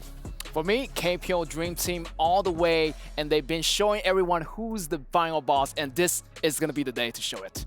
We've been writing an amazing story since we started here on day 1 with the best of 1s to the best of 3s to the best of 5s. It has been a really big story, man. The 2 of them are going to have the end and final chapter written over there on the stage. Feelings? Absolutely. I mean, I haven't been able to actually sit on the stand when LGD Gaming have actually played, but earlier I was sat there when KPL Dream Team played against AG Global, and their fans are something else. Yeah, definitely. I had a really lucky day where I met the fans of the KPL. Everybody just standing up, waiting for them to show up. Same thing for LGD Gaming. They have a lot of fans as well inside the stadium, and you can hear the roars and chant are coming in from the Amazon Arena right now. You know what? What about if we just move on? It is time. Ladies and gentlemen, the Honor of Kings Invitational Midseason Grand Final is here. 2 of them, the best of them, LGD Gaming, KPL Dream Team, fighting for the glory. What about if we send it to the Grand Finals? Let it going on. Ladies and gentlemen, kings and queens, welcome to Honor of Kings. Welcome to the Honor of Kings Invitational's mid-season at the Esports World Cup Grand Finals. 12 teams faced off in the ultimate showdown, but now only 2 remain. Both teams have battled their way through countless challenges, showing unmatched skill and determination. In the end, there can only be one champion. One team will claim the trophy. Who will it be? We are ready. Are you? LGD Gaming. We will leave the trophy. Get ready for an epic battle as the quest of glory begins now.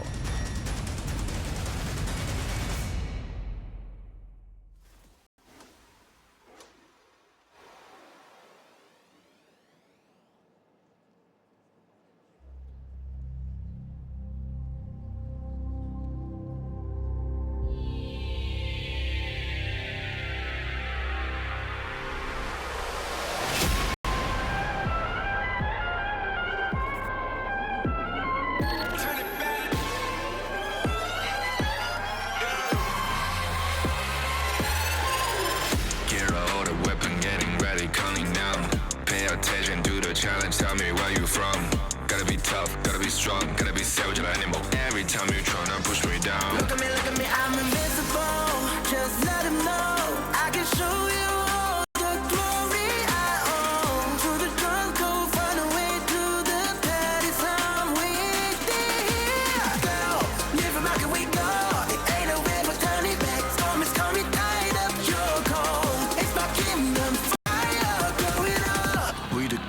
It's an honor showtime.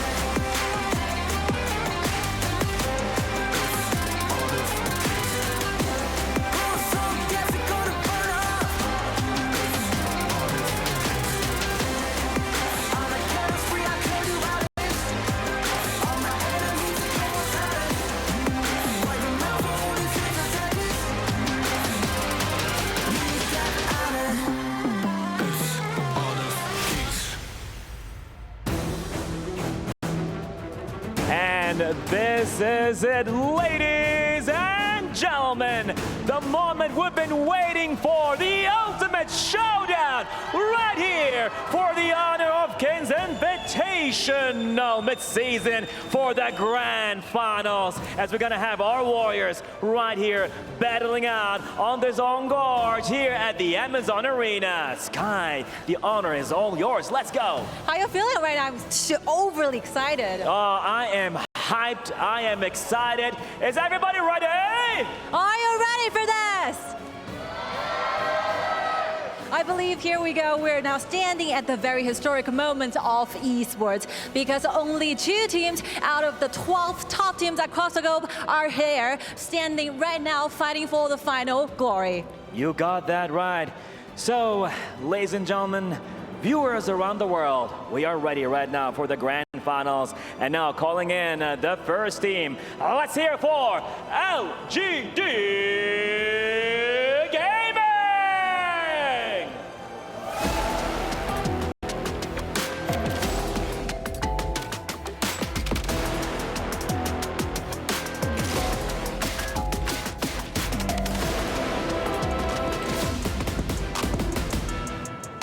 They clawed their way to the summit, leaving a trail of legends in their wake. It is the moment of truth for them right here to be here at the Grand Finals at the Esports World Cup, taking place right here in the Kingdom of Saudi Arabia, Riyadh. And now introducing our players, starting with the roamer, the unbreakable Ja. Farm lane, the relentless JR. Mid lane, the arcane Jahong. The jungler, the courageous Musan King. Clash lane, the fearless Siang. And this is it. Now Sky, let's go. Ladies and gentlemen, across the globe and the audiences here now in the arena, this is a moment that we've been always waiting for a long time. Please welcome to the stage, all the way from China, KPL Dream Team!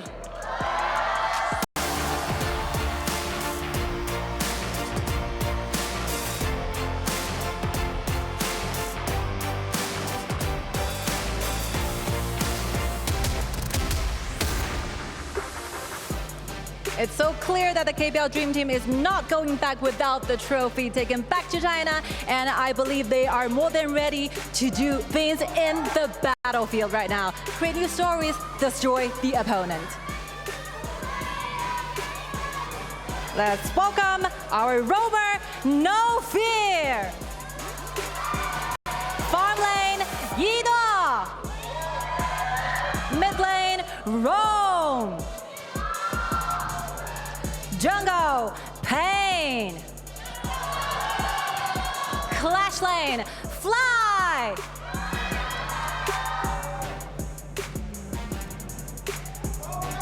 Well, ladies and gentlemen, this is it.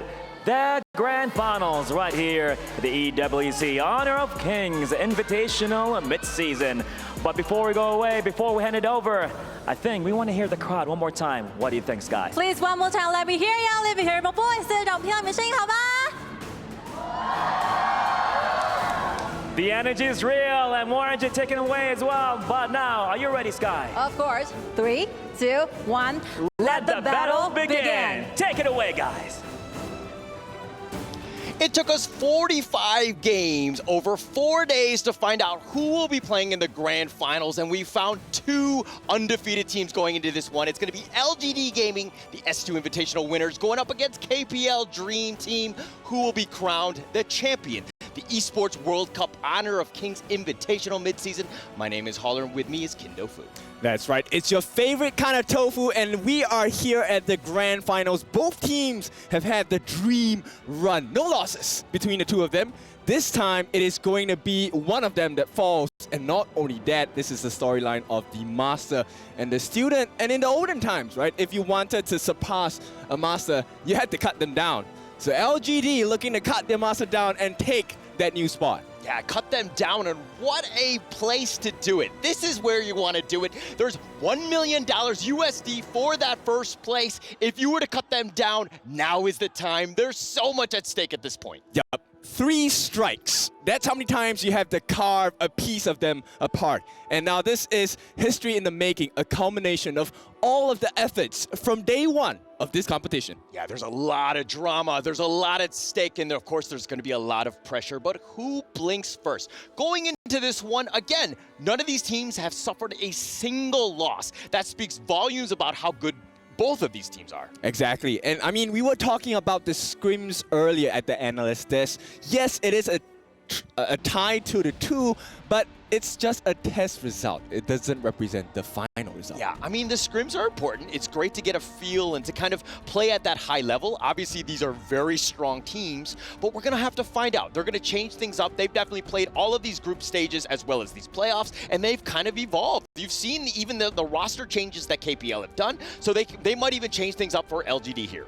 Yep, LGD gonna start off with the ban on the Yuhuan along with the Mai Shiranui. So this is gonna be a lot of bursts and heals taken away from the game itself. Likewise, KPL Dream Team, they will ban out the Heino as well as the Da Qiao. Yeah, and we've seen a lot of the Arlie being picked up by KPL all day today. They've had it throughout every single game they've played. Yes, it's only been 3 games, but nonetheless, they're going to pick that one up with Dahlia, who has been the meta pick of the tournament. She's been, first banned, first picked. She's been hotly contested. Dahlia here is a great first pick for this team. For sure. Celestial Melody going to do a lot of work for the side of KPL Dream Team. The refresh onto mega skills being used by this Dream Team going to be of big importance. And here's what I like about KPL Dream Team's draft. They're going to pick up the Shangguang here. Shangguang, we've already seen KPL destroy Ogren picks. So what if you have the heals? We have the burst damage to deal with you. Yeah, we have the burst. And this is the wrong special. We saw him just absolutely clean house with this hero. It's a signature hero. I mean, it's putting it up on this one, and you might as well put it up on the biggest stage. Yep, exactly. Going to have very good wave clear as well. But the main thing is they want to get rid of this Ogren jungler. I mean, I say jungler, but it's considered a flex pick at this point. He could still go into the clash lane. Yeah, definitely flex is, it's the best part about that hero. You can flex it into either one. It does add a lot of flexibility going into the second part of this draft here. But again, I feel like it's probably going to be a jungle at this point.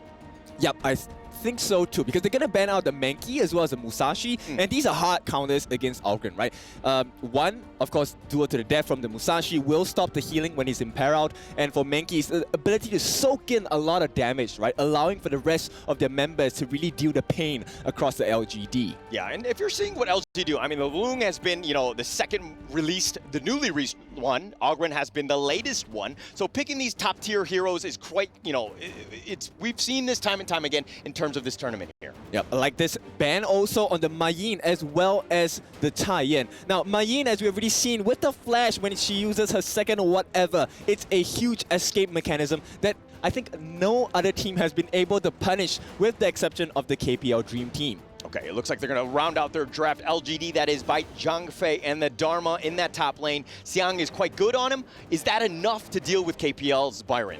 They need to make sure they're grouped up together. That's the win condition for the side of LGD, right? Sure, you have your mantras, you have the enlightenment coming in from Dharma, but you need to catch it on the correct targets. And at this point, the ideal target is actually to catch out the Arlie as well as the Dolia.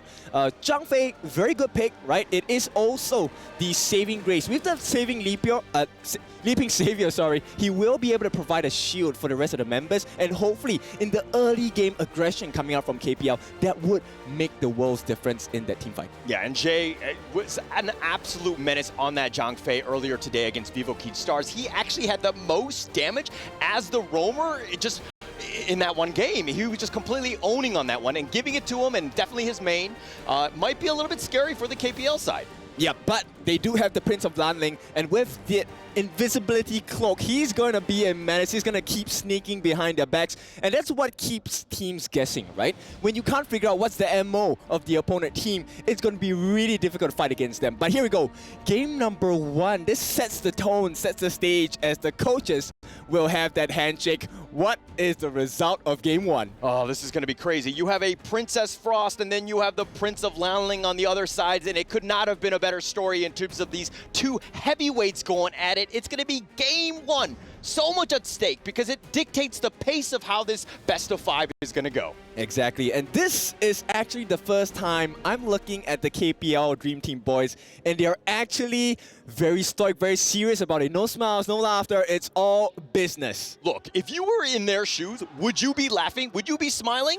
I don't think so, right? There's so much pressure at hand, right? This is going to be, of course, the grand finals. You want to start things off, and you want to be very, very strong going into game 1. Yep, wrong. Not exactly having the best start to the game. Something we have not seen before, and I'm really liking this. The lane swap here, JR going to the mid to clear the lane against the Shangguang, simply because they have better wave clear with the Princess Frost at the bot. Okay, it's all about that farm, and you're talking about the wave clear getting it in, but just overall, I mean, this is a Inu special, right? You're going to give him a lot of space, and Arlie going in for this one, and Jay taking a lot of damage, needs to be a little bit careful, but it looks like the Spike-Tail Beast, they'll eventually just take that one down. No, it actually healed, and I believe we'll take that one.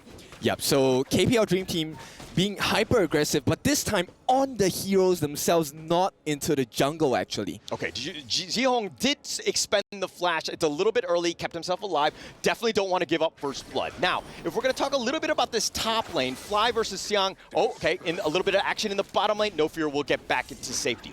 Yep, this is exactly what they need to do, right? So instead of being the person having pressure applied to them, LGD Gaming needs to make the first move, and so far it's working out. No deaths yet, but they're trailing in the gold department by a slight bit. Okay, and Xiang, it seems to be, Musang King needs to be a little careful. He's going to actually look to turn this around. He does get the snatch, the launch up, but Wrong actually backs off. Musang King did have the heals. He's going to be fine. Yep, that Conductor of Souls saved his skin at that point. So once again, we're on the knife's edge, right, for both teams. KPL Dream Team, they're kind of feeling out the competition at this point, and LGD not giving an inch of space in their jungle as well. A KPL Dream Team, this is a little bit different from what we've seen in the other games, where they were very aggressive and they were kind of forcing it in. And HoK does go down, and he's going to be walking away scot-free with that finishing stroke. Yep, and this is going to be the wrong special, right? The finishing stroke going to give them the first blood, and you know for a fact, KPL Dream Team, if you give them an advantage, they will pull even further. Yeah, they're going to be pushing it out. Again, that map control, JR gets the Flaming Palm, does steal that one. He's going to be backing off. No fear, we'll just kind of scurry him away. But JR, again, you got to get him as much space as possible because he wants to farm. Yep, mid lane, Musang King gonna provide some relief for Zhihong in the mid lane as well. But the real story is about the growth of Ino, right? No other team in the league and in he's this going in. competition. It does connect. Ino takes a lot of damage, but the Ferali form, they're not going to take more advantage of it, and they're going to let him disengage. Yeah, they need to continue doing this, right? They need to stop Ino's farm. Nobody has been able to stifle his growth, and it looks like LGD Gaming has been successfully doing so thus far. And let me talk about Xiang and Fly, right? Xiang doing a great job understanding that if I just keep the minion wave close to my tower, I can't really be jumped as much, but Xiang getting jumped in, he actually dodges the attack right there, the stun, and he should be fine, but he did get a little bit low, especially with the rotation from Xiong here. Yeah, but there's a couple of skills and ultimates being burnt out from the side of KPL Dream Team, so we could expect LGD Gaming to look for an opening at this point. Yeah, definitely needs that opening, but it's actually pretty close. It's a 1K net worth lead in favor of KPL, and it's 3 minutes and 40 seconds. This is a team, again, that has actually taken out other teams in 7 minutes and 40 seconds, a record on the stage. But again, KPL have that moment where they win a team fight and they can just end the game. Yep. Okay, I want to highlight something about the draft on LGD. We have Zhe on this Zhang Fei taking the smite as well, but so far they haven't gone for much invades. They need to make this double smite strategy work. Yeah, they need to definitely make that work, but it's going to be a little risky here. The Tyrant is going to be started on here, at least by No Fear. He's going to kite that one out. Jay does not have the smite, something to take note of. Musang King does, but with the Tyrant at about half-life, everything on a knife's edge. Yeah, but KPL Dream Team, this is a better strat for them. They're going to give away the Tyrant, no problem. You know why? Because Pang has actually taken away the blue buff, the Zero Golem, away from the jungle of LGD Gaming. This could hurt this Ogrim pretty badly. Hurts, definitely. Musang King takes that one. He's going to then back into his own jungle. KPL, again, pushing it in the bottom lane. Fly even creating a little bit of space. You've got a 4-man rotation by KPL, and No Fear, again, will just scout this one out. Maybe go for the steal. No, he's going to let that buff go. Yep, he's perfectly happy, right? No Fear is happy what's going on because KPL Dream Team playing the map pretty well. Oh, they're going to go for this one. No Fear taking a lot of damage. Musang King forcing it out, and No Fear does get back to safety. He did expend the flash.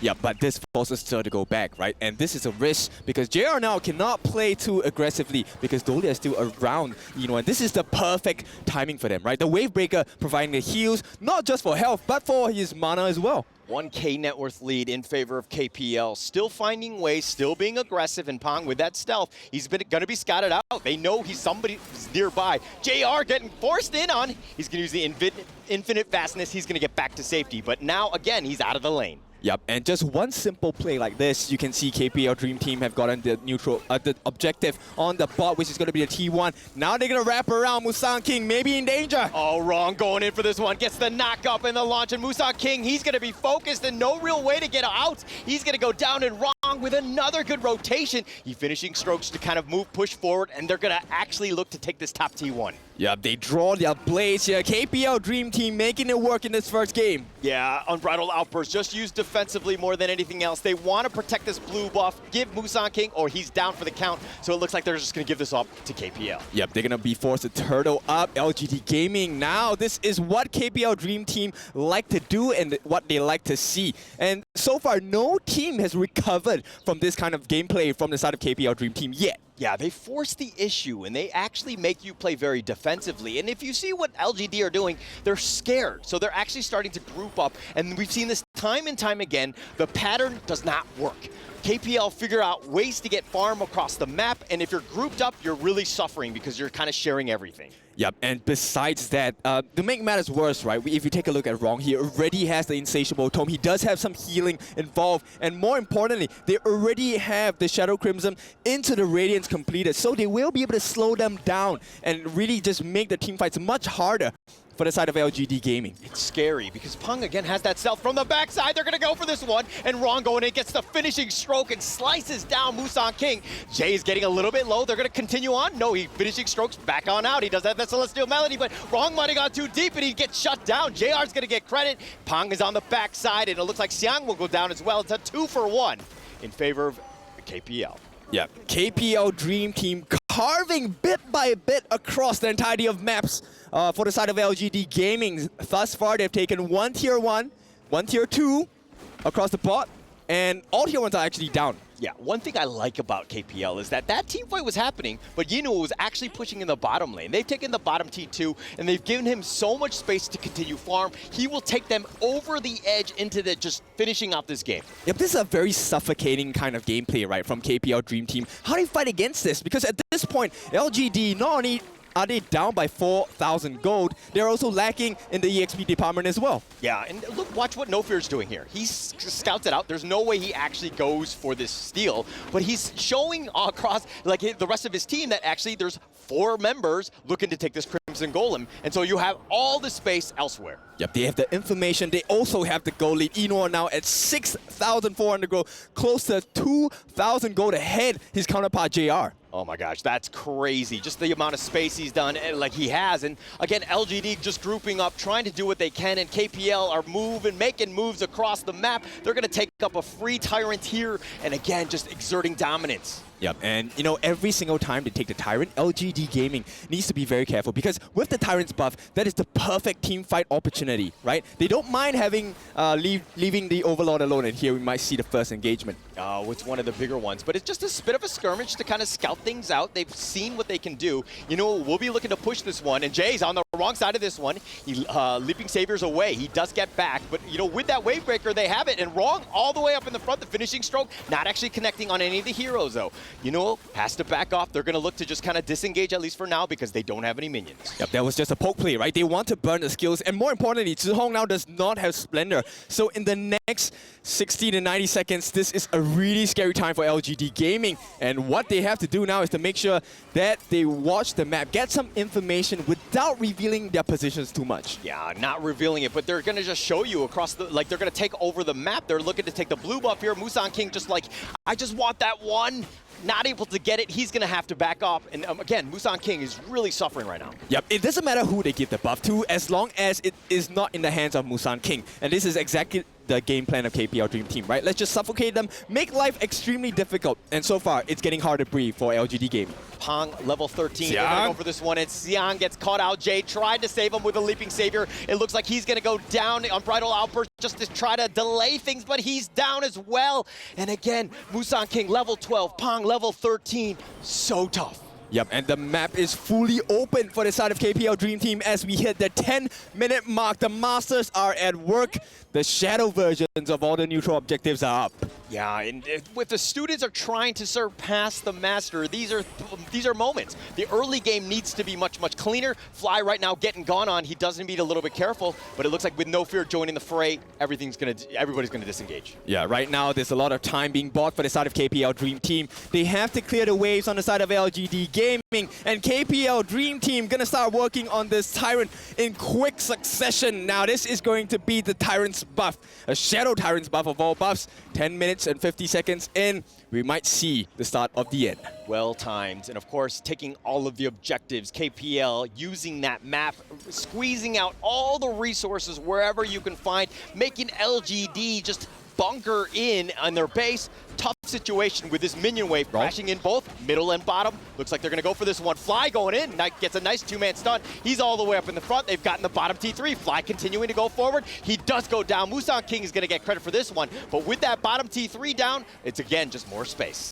Yep, they survive, but they barely just survive. At this point, at 11.5 minutes, he has majority of his items completed already. Eternity Blade, as well as the Crimson Reaper. He's looking so scary. And most importantly, he has the Sun Chaser. His reach is extremely long, and I don't think LGD Gaming will be able to sustain against this lineup thus far. Okay, is this a like GG go next kind of thing? Like, what does LGD Gaming need to do here? Like, how can they find some sort of farm here? Or break down this replay first. Yep, first and foremost, it's about the wrong Shangguan, right? So pressurizing every time he jumps in. That finishing stroke provides enough damage for the rest of KPL Dream Team to finish it up. And I like the fact that you pointed it out. Fly, his flash, whenever he has flash up, he always gets a multi-man stun as well. Yeah, always on point. And this is why they're the Dream Team. Everybody's so good. Again, 31 championships spread across all of them. Can they get 32 together? I'm pretty sure they can. Right now, Shadow Tyrant going to be, Shadow Overlord going to be taken away from the side of KPL Dream Team. It's going to start flying down the top lane, and right now it's just about buying time. Yeah, has been capped out level 15 already. Pong is as well, and both of them are going in for this one. Wrong with that finishing stroke, just gets out, but he's going to be careful. He does go down. Xiang will take credit for this one, and that's a bit of a win, but Musang King taking a lot of damage. He gets whittled. Inu on the backside, just so much damage. The infinite fastness just trying to get him back to safety. He's going to try to run. He is fine. They do have 4 members, but again, that middle T3 is down. No Fear needs to be careful, and it looks like they're going to disengage at this point. Yep, KPL Dream Team, they might have pushed a little too far. They have lost Wrong, which is going to be a huge dwindle in the amount of damage they're able to output, right? Granted, they have Eno as well, but with JR hitting level 14, going to be level 15, this is going to be a scary time for KPL Dream Team. They need to close this game, and they need to close it fast. Yeah, and I mean, Rong just playing a little bit too close to the vest, so to speak, a little dangerously. He did get caught out. Let's check out this replay here. Yep, this was a huge mistake for the side of Rong, right? Being caught out by the stuns as well. But KPL Dream Team recovered really well, forcing out the infinite vastness from JR. And you can see, Zhe understanding that, hey, it all is not lost. We still have a couple more fights in us. Would you say that he was wrong? I'll show myself out, thanks. He was wrong to move in at that timing, but, you know, he does have some things up his sleeve. The cuirass of savagery along with that breakthrough rope, the Pierce is going to be insane coming in from the side of KPL Dream Team. A lot of damage, all the items that you need, everything that you would want at this point. I mean, this net worth lead is pretty sizable. 8K, LGD, all they can do is just do donuts around their crystal, trying to stay alive, but again, another Tyrant. Yep. No Fear is the person that I'm going to have my eyes on because the Celestial Melody is going to be the win condition. One of the, actually the most important win condition for the side of KPL Dream Team. All he needs to do is make sure Rong gets that double finishing stroke. They should be able to end the game at that particular juncture. So are you just going to wait for the minion wave and just push is what KPL seems to be doing at this point? Well, they're going to prep No Fear with the ult, right? He does have the Frozen Breath. He will slow them down. This gives a lot of opportunity for Rong to really just dive in with the ultimates as well. Yeah, and Prince of Lanling looking for the right target. It looks like he finds they're going to go for Xiang. Xiang flashes away, but they've got Jihong already, and it looks like they're going to turn this. The Unbridled Outburst just trying to counterplay this one, but he's going to be turned around. The Infinite Fastness just back to safety to hide in the fountain. They're turning this around. Fly trying to do the damage, but the base is about half-life. JR is down as well, and Rong does go down. They've gotten the double kill onto Pang as well, and LGD 3 versus 2, or 3 versus 3, excuse me. They're still up, but they don't have minions to finish this. Yep, they survived the fight, but 3v3, another wave is coming in. KPL Dream Team, could this be the end of the game? Yeah, but with the super minions on, it looks like they can't really chase. They want to get more, but Musang King is going to be forced to just defend the base because it's so low. They need to deal with his minions. Hopefully you can just kind of regroup and take it the next wave. A very cruel movement from KPL Dream Team. They could enforce the will. They said no.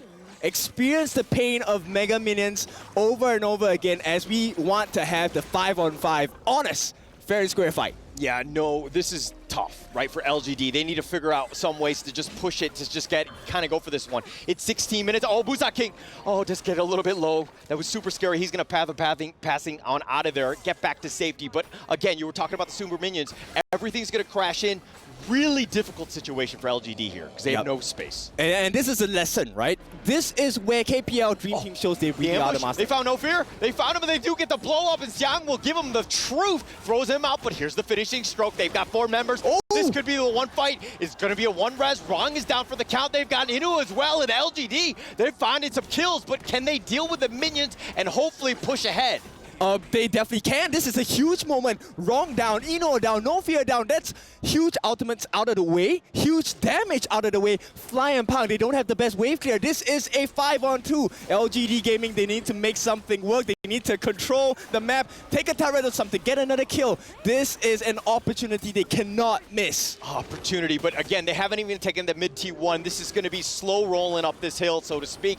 It's going to be tough. Those minions are crashing in. JR's just like, oh, push a little bit faster so I can burn this one down. I've gotten the T2 mid, but Pang looking to just kind of end the game. They do need to be careful here. Yeah, someone needs to go back, and they need to go back now. And at this point, it looks like they will cancel the TPs. They will look for try to look for Pang, right? At this point, itemizations are pretty much going towards the late game for both ends. So LGD have held on.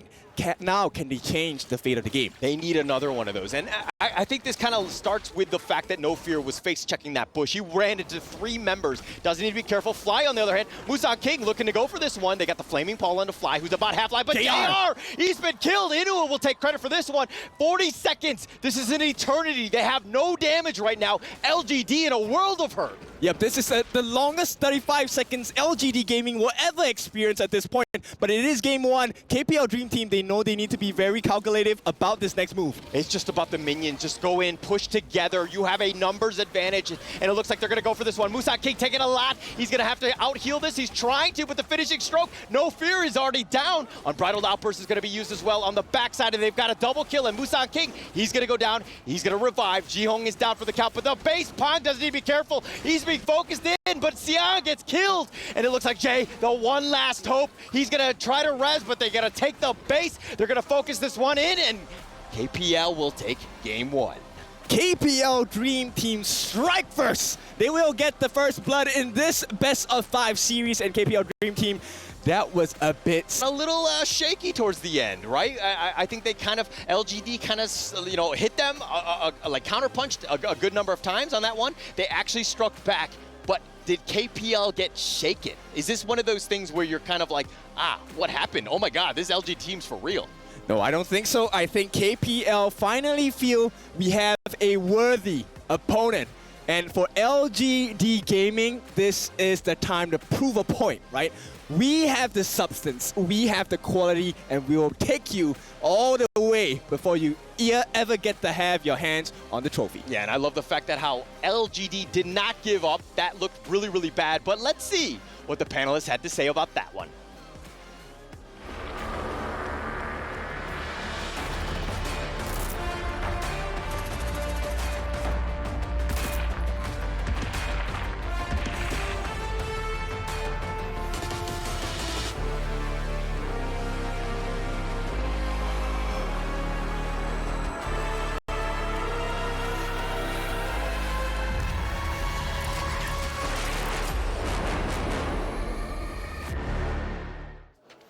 This is pure entertainment, pure gold on that first match. KPL Dream Team take the victory, but boys, let's be realistic. LGD Gaming, they are the reason why KPL Dream Team started sweating. Yeah, I mean, KPL Dream Team in that whole game went out swinging, and the LGD Gaming was backs against the ropes, but at that crystal, that's when they acted, and we went all the way to the T2, so if we had more of a bit more macro in that game, it could have been huge for LGD Gaming. Definitely, LGD Gaming was so close, and the student almost became the master. And that's when I tell you, this game, it couldn't get any better than this. LGD Gaming almost coming back at a slight moment, but it wasn't enough. The slow push was going on. But, you know, I really respect LGD Gaming not to give up until the very last second. If you pay attention to that last fight, if Long wouldn't have fallen so quickly, most likely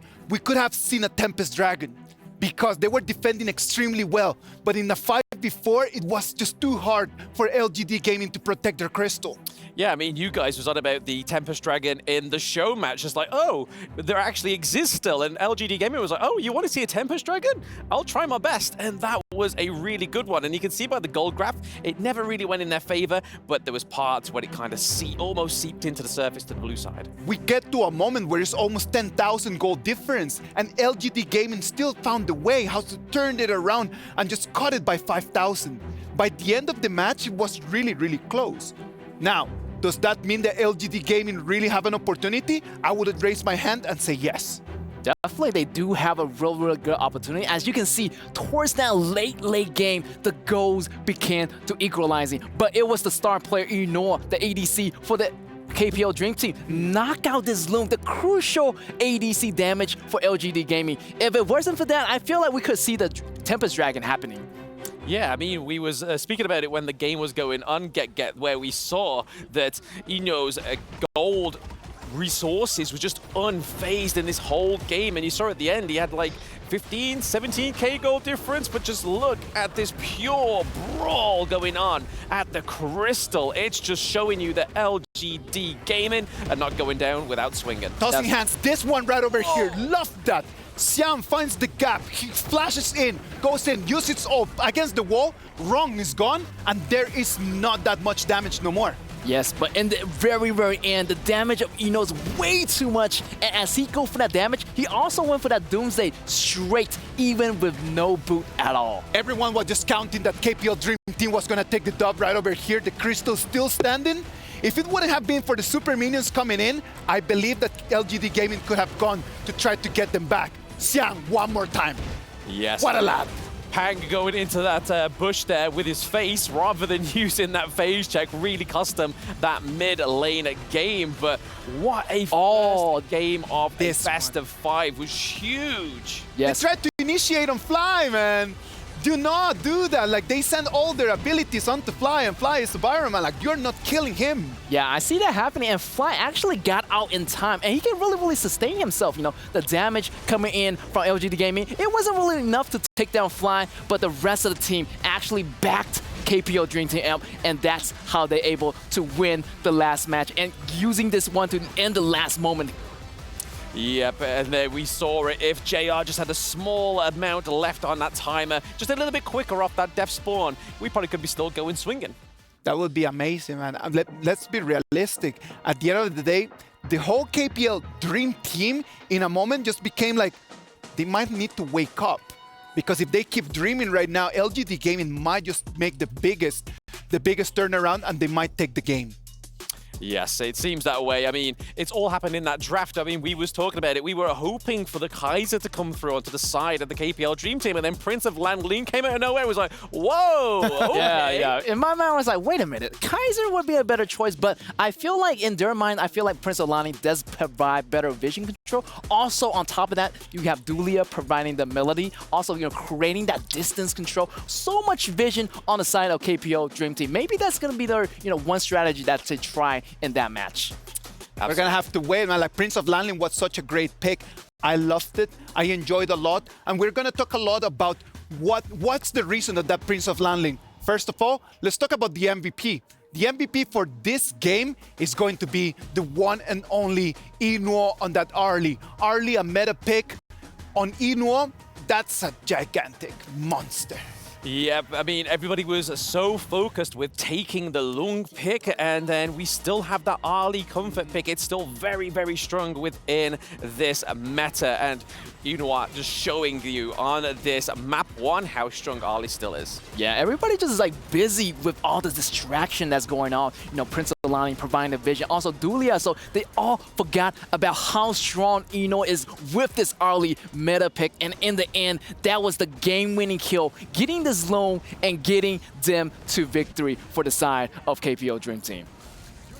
Yes, and with Ali as well, I mean, when we have Inuo on Ali, he's able to just use those abilities to block those incoming range attacks as well, right? And who perfectly more to have that than the player that was introduced with this player, hero, sorry, that got a pentakill on their first try as well. LGD Gaming still has it, man. I still count them in the battle. At the beginning, I was a little bit hesitant about just even mentioning the opportunity that they have. After this first game, I do believe that I could actually see them winning game 2. Yeah, for me, I feel like they're actually making history. They're the longest team standing going up against KPL Dream Team. I mean, some other team would just like last less than 10 minutes, but they're going on for like 15 minutes, even 16 minutes, even almost making a comeback here. So LGD Gaming definitely in the zone today. They're the champions of our Season 2, man. Like, they're the champions for a reason. You might have a lot of these titles and everything, but I have a crown of my own as well. Yep, if they can't do it, who can? Because like you said there, Isaac, that they are our champions of Season 2 Invitational. And just going over those little bits of stats there, the team fight rate between both of these teams was very, very even. It was very even. An electrifying game 1 we just had between LGD Gaming and KPL Dream Team. KPL Dream Team 1-0. It was not a big victory, but it's still a dub. What about if we just take a little break and we'll be back right over here with you.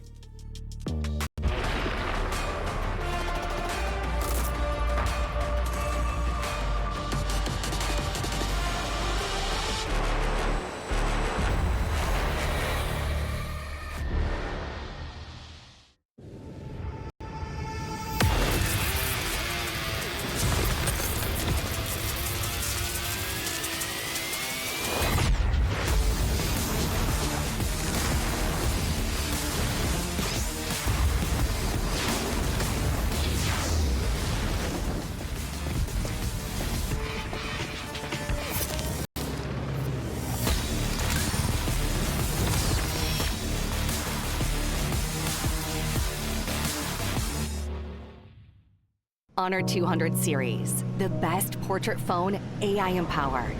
Studio level, AI portrait camera, 3 hardcore portrait modes. Color, vibrant and classic to capture portraits that truly stand out. AI empowered magic portal. Snapdragon 8S Gen 3 AI chipset. 5,200 milliampere per hours silicon carbon battery, 100 watt, Honor Supercharge. This is Honor 200 series. You ever wondered how a Hollywood movie is shot? On a Sony. You review it on a Sony. And how do you make that sound epic? You record it on a Sony. Lunch break on a Sony. So why wouldn't you watch it on a Bravia by Sony? Have you got what it takes to get to the top? It doesn't matter how high you climb. To reach the top, even the biggest champ needs a break. So you can recharge, dive back in, and dominate.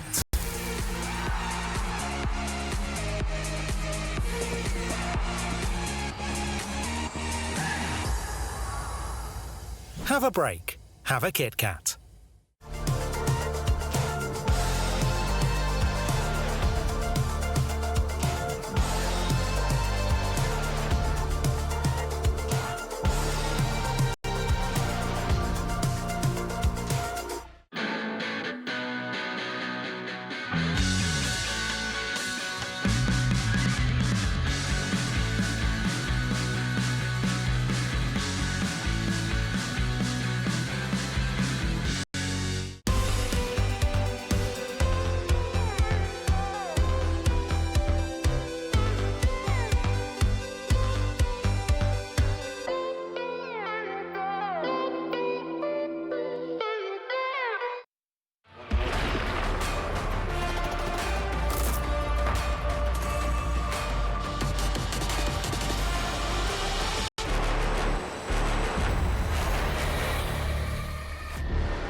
Welcome back to the grand final. This is gonna be our game 2 of this best of 5. KPL Dream Team taking that first victory, but LGD Gaming really pushing them and trying to push a little bit to see if they could actually take that victory. We were talking about Prince of Landling before we went to the break. Why is that Prince of Landling such an important pick? What do you guys think? For me, I feel like they just want to finish the job really, really quickly. Since they have Lone, it's going to be a really, really hard character to catch. So they just want to burst down with the pre-damage coming from Wrong and having the burst, Landing one went in there going with the burst damage and having maybe Eno and the rest of the crew just finish the job. Yeah, and I mean, it also gives them extra vision, right? So his passive is able to just be like, yo, here's some more vision, and you get a lot more of an overall picture on your screen as well. So you can kind of shot call with playing the Prince of Landling as well. The more information that you have, the easier that this game becomes, isn't it?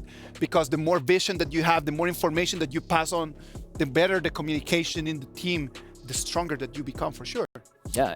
Also, there's a crucial point where Pan actually switched the Tyrants for the blue buff at the 4-minute mark, which is really, really good. Actually playing the pace of their own game instead of, getting into that Tyrant role.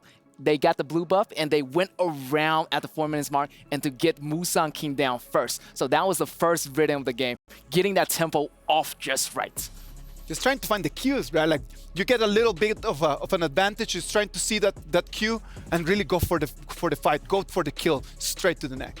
Yes, it definitely seems that way with the Prince of Landling, and that's why it really took us off guard with the draft as well. We were hoping for a Kaiser, hoping for something tankier, but we noticed within his itemization as well, he had a few defensive items, so that really enabled him to have a little bit more sustain as well. I was very excited at the beginning of the day for this grand final, and right now I'm even more excited. I am really looking forward for this second game. So what about if we just send it to the Amazon Arena where all the players are ready, and let's wait and see what's going to happen. KPL Dream Team strike first, get first blood, and they have LGD in an unfamiliar position as they lost their first game on the international stage. Yeah, but this margin of error was so small. All it took was just one mistake by the Lung, right? He stepped a little bit too far out, got bursted, and that was the only reason why LGD Gaming lost that first game. They were on equal pars. Guys, let's not sugarcoat it. I think KPL, they need to stop giving so many chances to the side of LGD Gaming. Okay, I think you're a little Pollyanna in the sense that KPL was not in full control. I thought that they had a much better early game. Yes, they did mix up kind of in that mid game where they let LGD get back in the game. They do need to be careful in terms of closing out the games. I think that's super important for KPL, and it's almost uncharacteristic of this team. Yeah, but this is showing that LGD Gaming is learning much faster and much more as well. So KPL Dream Team, they're still the monsters that we expect them to be. First pick, no change, it's going to be the Dolia. Yeah, it's going to be the Dolia, and that's going to be again, the most contested hero throughout the entire tournament. Very strong, and it adds so much flexibility in terms of what you want to draft and throughout. So it adds a lot of flexibility in that sense, but of course it will be the roamer. Yep, and you know, LG, they don't want to deal with too much burst damage. They have taken out the Yuno special, which is going to be the RLE, as well as the wrong second specialty, the Mai, and they will secure for themselves the Yuhuan, the extra heals, the extra iframes. This time they will repeat the process. They feel that Lung was not the problem. It was just a slight mistake. The hero is still top pick. Yeah, it's good. And JR definitely pilots a great Lung, but I think it's also the fact that they're trying to take it away from KPL. We know that, you know, they're very good with it. I think it's going to be super careful, especially since Chance might be able to just dominate it, but instead they're going to go with the Ogren and the Lady Soon in terms of a counter pick. Yep, it is important because at this point, Lady Sun is going to be having a very huge burst against the likes of Lung. And if they catch them out by surprise, which is a specialty of KPL Dream Team, they like to go for the ganks, the surprises against LGD. And so far, LGD have fallen prey to that. Yeah, and LGD Gaming, I mean, this is one of those things where you know roughly what KPL have done. You've seen the fact that they've kind of had these tendencies in terms of picks. What they've picked thus far, we've seen time and time again in the tournament, but they've been dominating with them. Does LGD Gaming have the appropriate strategy to kind of counter what they're going to be up against? Well, at this point, it all starts with the draft, right? They will ban out the Dharma, they will ban out the Elaine. So they don't want to deal with the Death by Sunset. They also don't want to deal with that knockback into the wall, the huge stun. And that's a lot of burst damage coming out from the Dharma. I like the fact that they're trying to protect the backline. With the death on Lung in the previous game, it's something that they do not want a repeat of. Yeah, definitely. And I mean, Seong was great on the Dharma. I think that there was a lot of potential, just the amount of control and that burst that he had in game one. And they tried, it looks like they did ban it themselves. But going into this one, they had the Mayin kind of get themselves kind of the same sort of play style, trying to get to that back line. Not going to be the easiest thing to do, especially since at that point, you do have a lot of sustain from the rest of LGD Gaming. Yep, it's really important though, because they have banned out the Musashi, they have banned out the Taya. This is going to be quite hard to counter the likes of KPL Dream Team. They need a lot of burst coming in to deal with the Ogren, right? At the same time, huge burst works wonders against the Lady Sun. Let's see what this high and fly pick for the team here to complete this second game in the series. Yeah, and the Lady Jean being picked up by LGD Gaming, this is a hot hero in terms of, the Season 2 Invitationals. It's definitely carried over here as well. It is actually the most picked hero throughout this Invitational Midseason. So again, it has a lot of play. We want to see it in the mid lane. It's going to do quite well. But again, Soonbin kind of rounding out that draft. I like this. This gives them the silence, right? With the time lapse, it will delay the composition and combinations coming out from KPL Dream Team. But once again, they allow the wrong Shangguang. And we've already seen, right? All it takes is one wrong move and it will end the game, right? What kind of wrong? You decide for yourself. But we will head into the second game as the coaches will shake their hands as well. What is your expectation for this part of the series? Yeah, this is one where we truly see the resolve of LGD Gaming. Are they able to kind of strike back? They got hit in the face hard. It's going to be a heavyweight fight. We know it's going to go the distance. It's going to go potentially 3 rounds minimum. But it's one of those things where can they strike back? I want to see LGD Gaming play the play style that we know that they can do because, again, they're very good at those coordinated team fights. Yep, I want to see that aggressive flavor coming out from LGD Gaming. But at this point, KPL Dream Team still the first ones to make an aggressive move onto the Crimson Golem here. Yeah, we've seen KPL do this. They make other teams very uncomfortable, and Xiang has actually been pushed away. He's about half-life. Fly, dive in the tower because he's got the minions. He knows exactly the right timings. And even the Pheasant here is going to be picked off. And Jay and LGD Gaming right now kind of on the defensive. Yep, Xiang actually had to burn out his flash. That's not a very good sign. This is how potent KPL Fly is, right? He's so strong. He makes you use things you don't want to.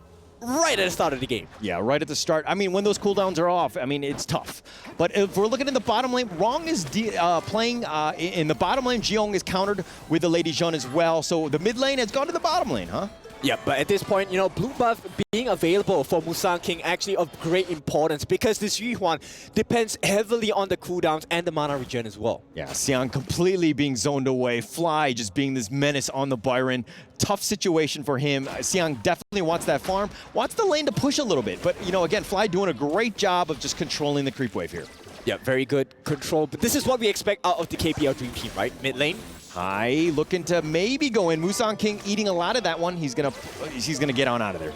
Yep, it's perfectly fine. They will get the chance to reset here. No fear eating up the time bomb. It's important that they don't die here, Musang King. Oh, so uncomfortable. Musang King just trying to get him away. Does get the stun on the Hai, though. Hai will back off, but this Ogren just a menace, just has the vision, sees everything, and takes everything away from LGD Gaming. Yeah, pressure cooker here. They might be in a bad position because LGD Gaming now, they know that the Crimson buff is up.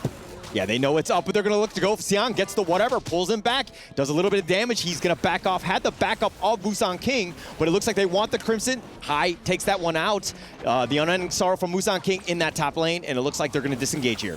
Oh, they're going to just stake around. There was a bait, and through that all, the stasis is going to keep him alive, at least for now, but he does go down, and Hai is going to get first blood, the worst hero you want to give. Yep, KPL Dream Team, they make it work thus far. They still want to keep it going, though.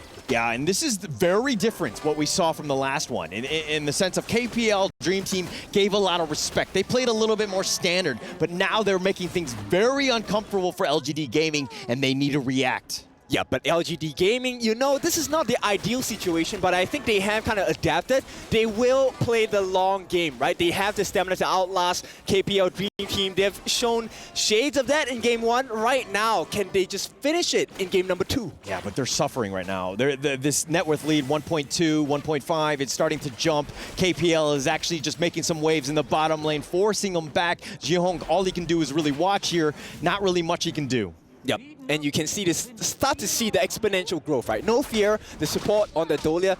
He is actually getting the boots of Arcane, which means he's going to be consistently having access to Wave Breaker here. Yeah, and Hai continuing to stay up in front, right? Just making it difficult. Musang King is just like, hey, I just want to play my guitar. But Chance on the run, he's going to be half-life. He gets over the wall. He's going to be fine with that rolling raid. No fear goes to save him. Hai does make an appearance here. He's going to be time bomb. Kong, Ron going in for this one. And Jay eating the finishing stroke. The seething script is a little off the mark. mark, but Jay will go down, and Wrong making moves. JR just trying to stay under tower, staying alive. The Flaming Palm in return. The Infinite Fastness, he's going to go aggressive. He wants to go in for this one, and JR does get Wrong. He does get the kill, and now JR is on the run. He has to go down. High is going to get the kill on him.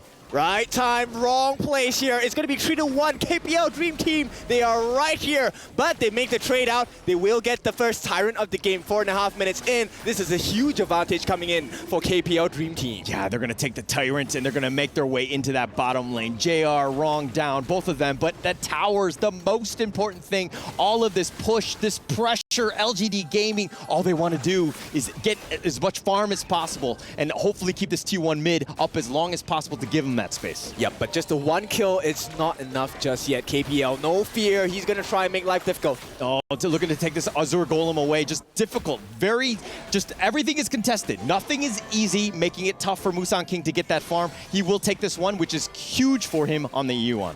Yep, so at this point, KPL Dream Team, they have a very strong map control. Take a look at the growth of the items as well. Axe of Torment already completed on this Lady Sun, going for the Master Sword next for sure. And once again, Wrong, already having that insatiable tomb. He does have the lifesteal. He will have the damage as well. Yeah, and Wrong, he's out there like King Kong. I mean, he's got it. He's exactly what you want as a mid laner on the Shangguan. Just doing so much damage, no fear. The Ode pushing almost everyone back. Does need to be a little bit careful, but on the bottom side, there was a little bit of an damage.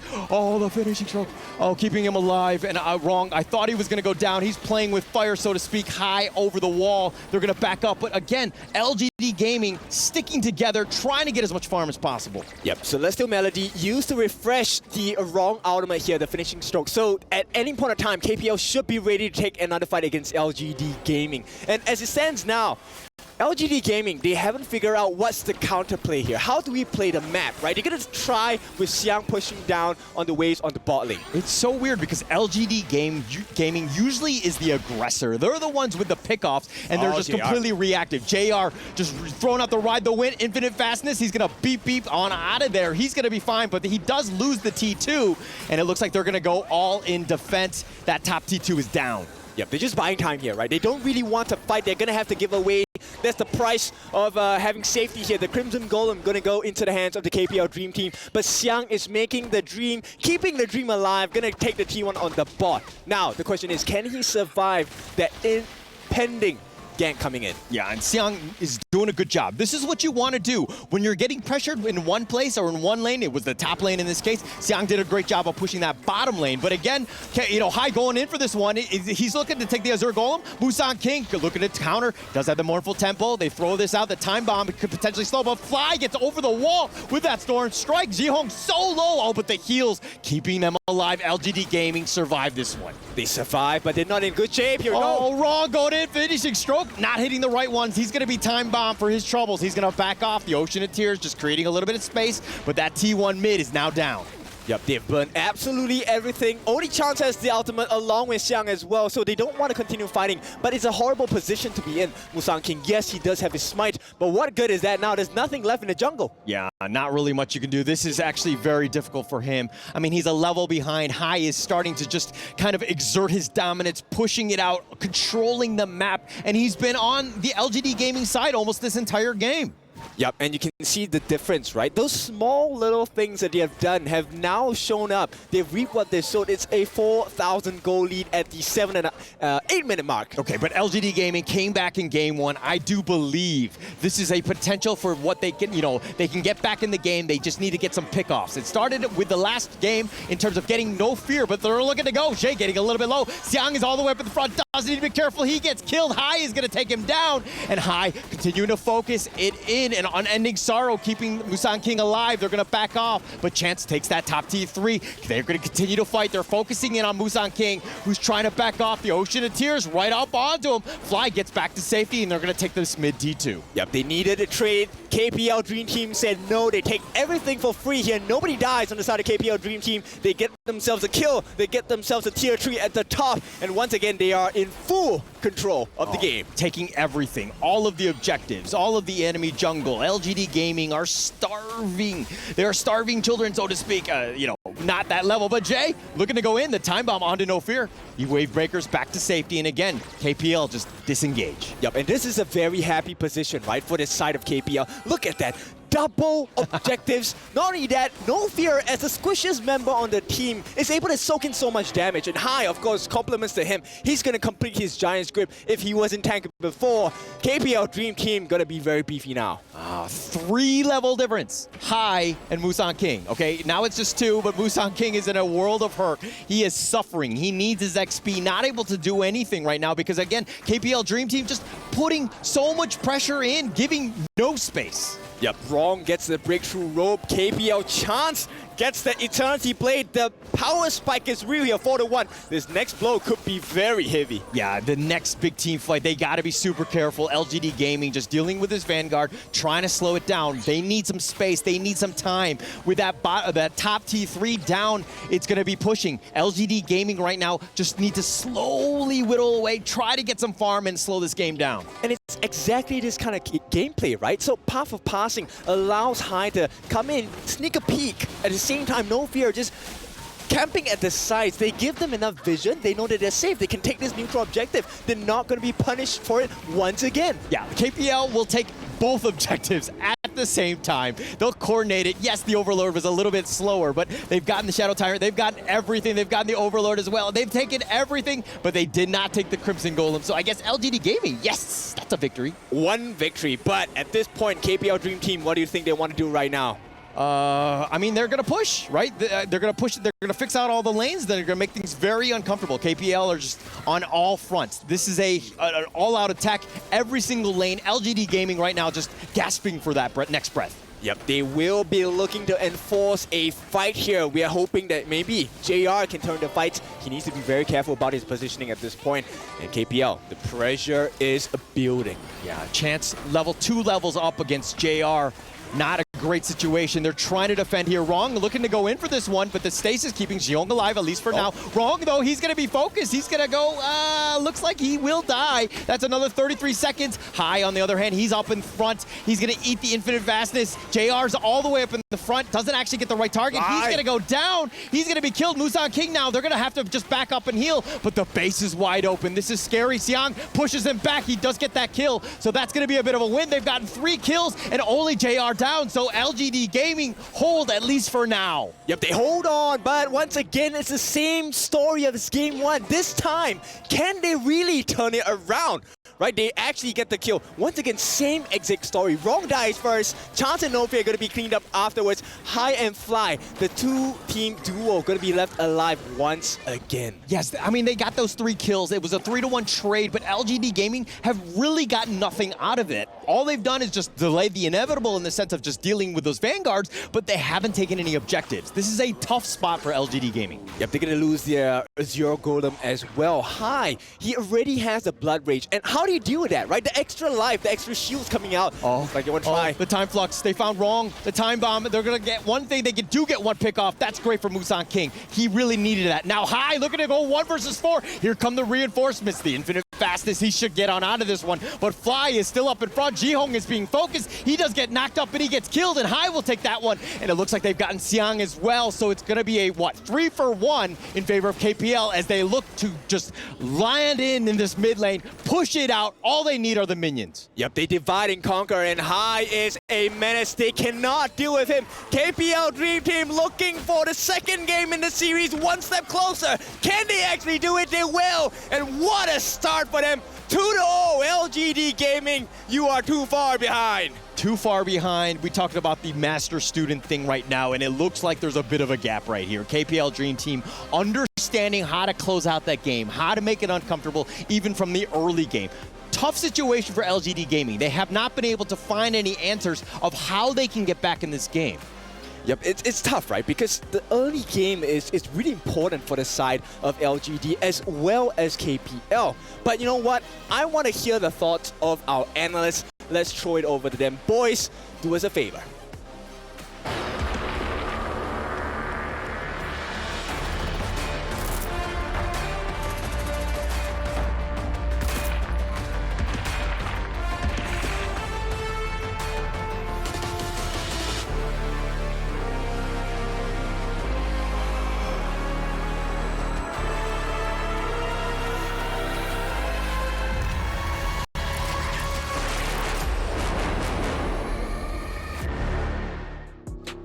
KPL Dream Team sealing the deal right now. It's already a 2-0 advantage.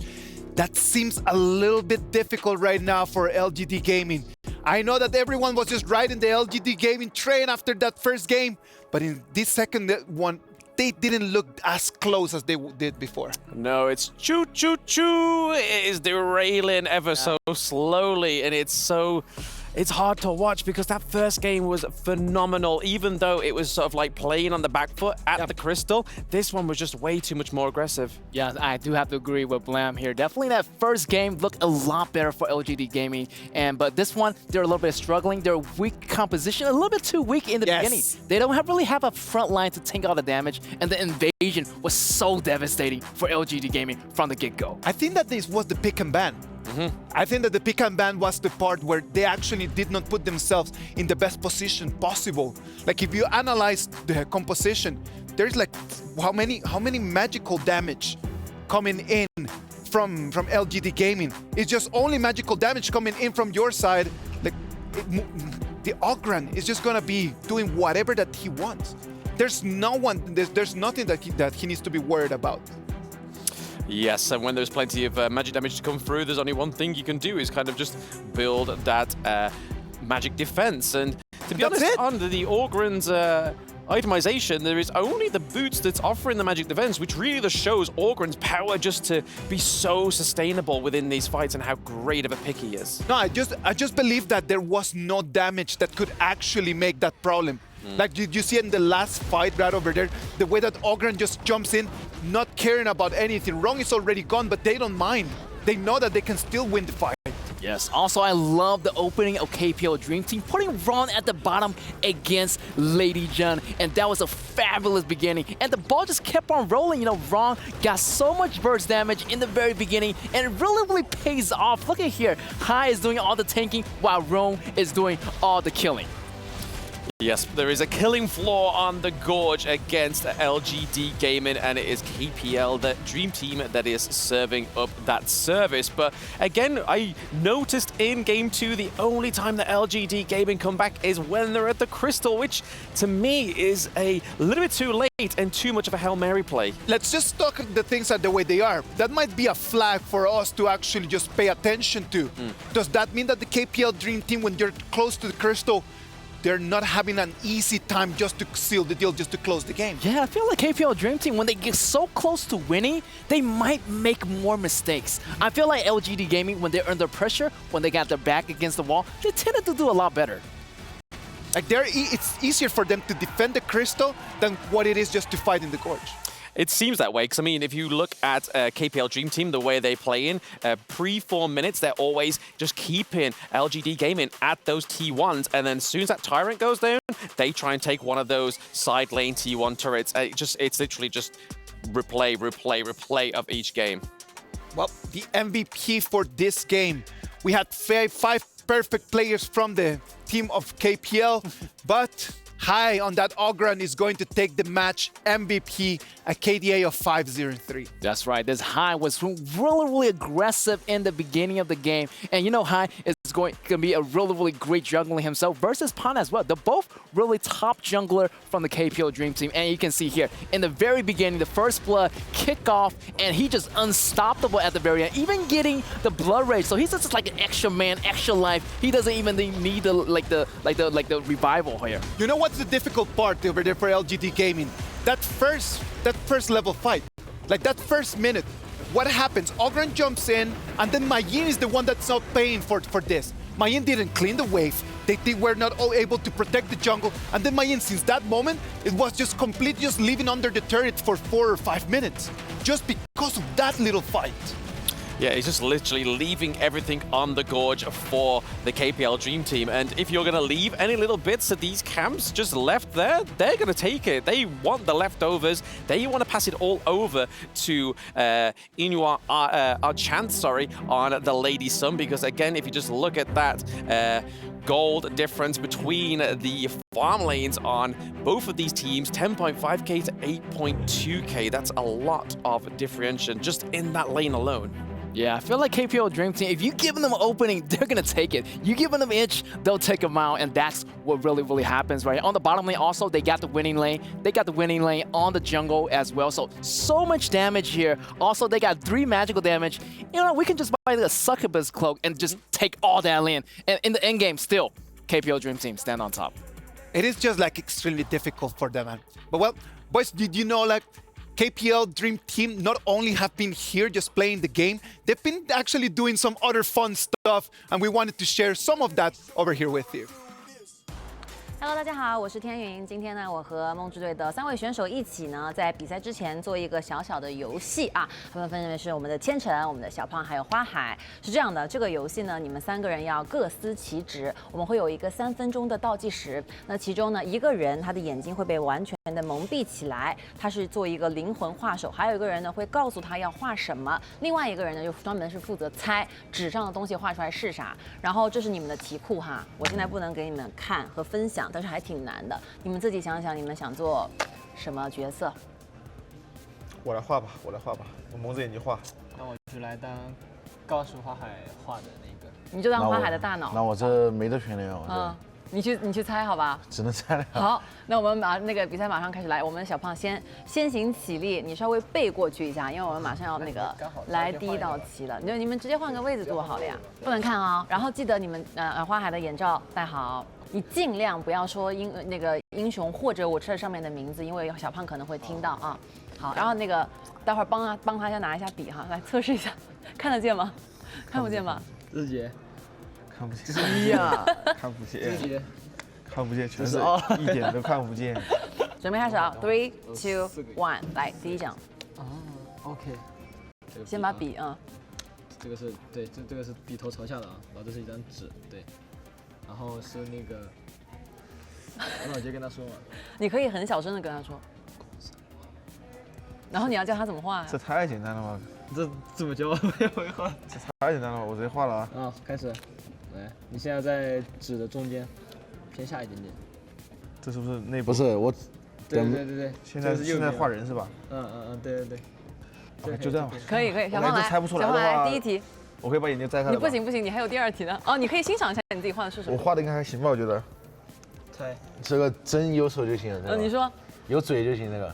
快点。画的这个画的太形象了，快。FMVP 这个那个阿里的。阿里是吧？啊，答对，来。画的太好了。快，下一题继续，你就遮住眼睛好了，你不要走。要不要千晨你画一套？你画一题试试，你跟花海换一下。算了，我画的真的太抽象了。第2题。这个确实有点难啊，这个哇，这个也是跟刚那个步骤一样，你就跟刚那个步骤一样，先搞个那个标志性的东西，这样可能有点歪，有点歪吗？可能有点不大好。你得移一下，往左边移一点。是这样的吗？完了，我已经不记得他长什么样了。什么？吕布？不是。杨戬？不是。后羿？不是。你的动作。我想想，这是把武器。你仔细看千晨动作，小胖。这是把武器。马上就要猜到了。钟燕？不是。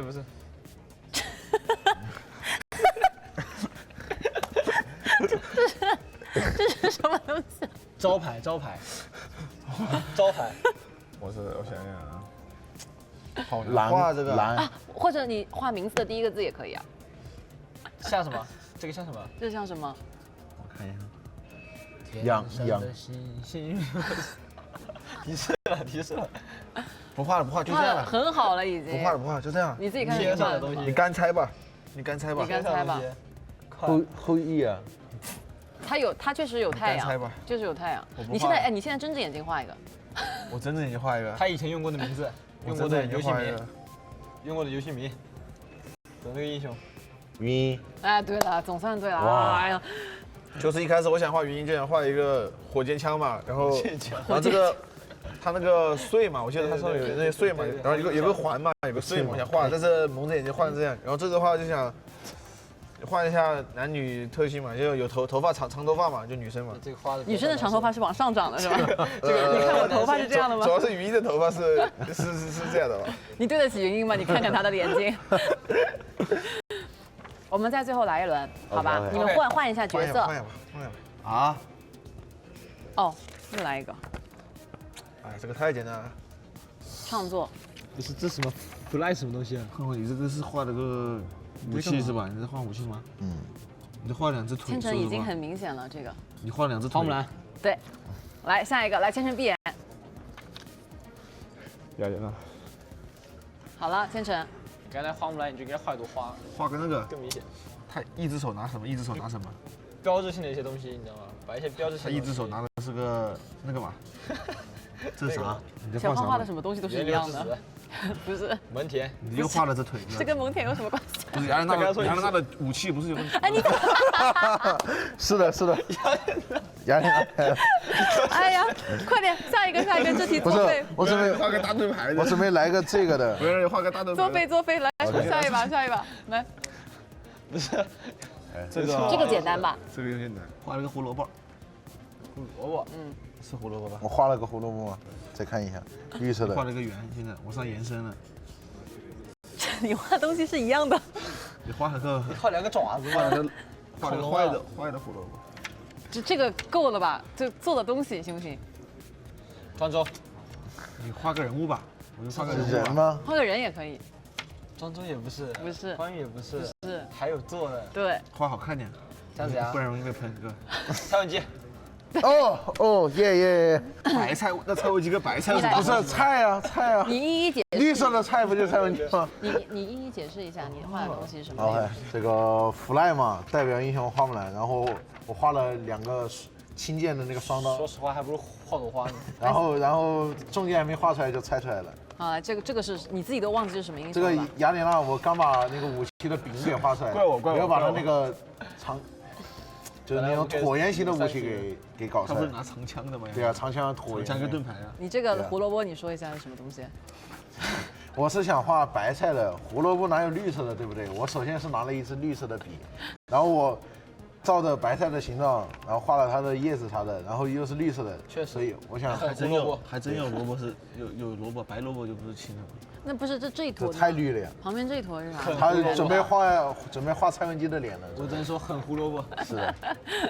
好，那我们今天玩了2轮，发现好像还是第一组对吧？花海，然后画的小胖猜的效果比较好。小胖这个主要我这个简单，故事里简单。你的天赋不在画画上。主要就有些黑洞，他刚才直接把雅典娜。不是花海那题没有教我怎么画，你知道吗？我看不见，我不敢去乱下笔。你觉得教他怎么画？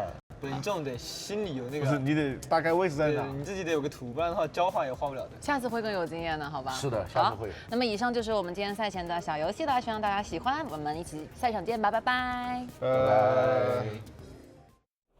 That did look a lot of fun, man.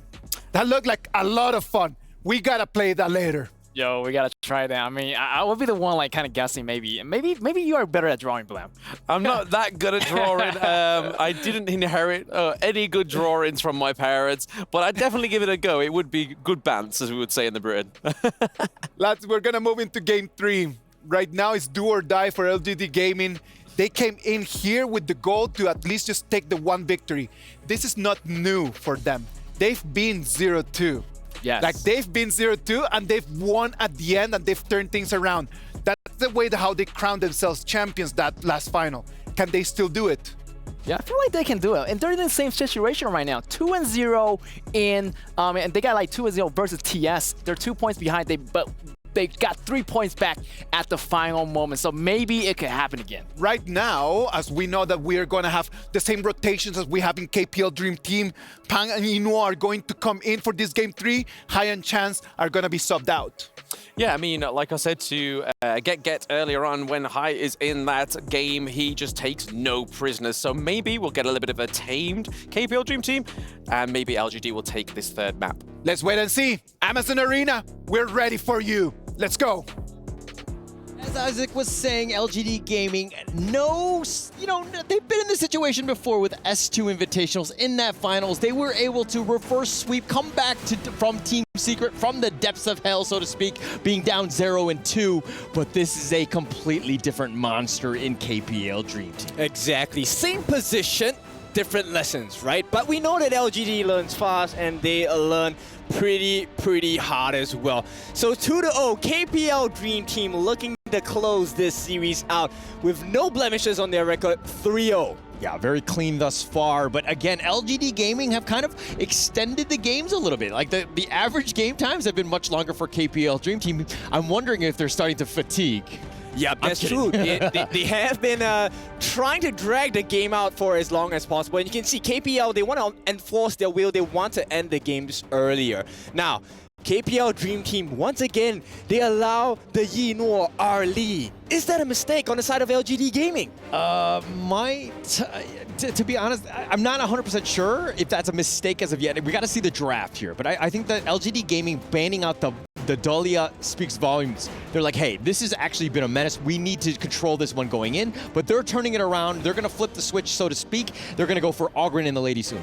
Yeah, but you can expect that they will come up with the counter picks, and that's exactly what's going to happen. The Yinor going to help them pick up the Musashi for the jungler or the Clash. You know, Musashi could go anywhere at this point. And of course, the Mortar in the mid. This is also a flex pick, right? Mortar can go in the roam, Mortar can go in the mid. So this is keeping things pretty open for the side of KPL Dream Team. Yeah, their drafts are on point. They're very, again, very flexible. You talked about that versatility that they have. And, the players can also play any sort of hero, so they have a lot more control in terms of how they want to do it. They see what the draft is coming towards them. And I mean, the Ming is going to be picked up here, but they've already got the counter pick in mind. Yep, exactly. Like, there is so much anti-heal. The Imperiled State coming in from Musashi's duel to the death is going to be quite difficult to deal with for the side of LGD Gaming. But here comes the silver lining, right?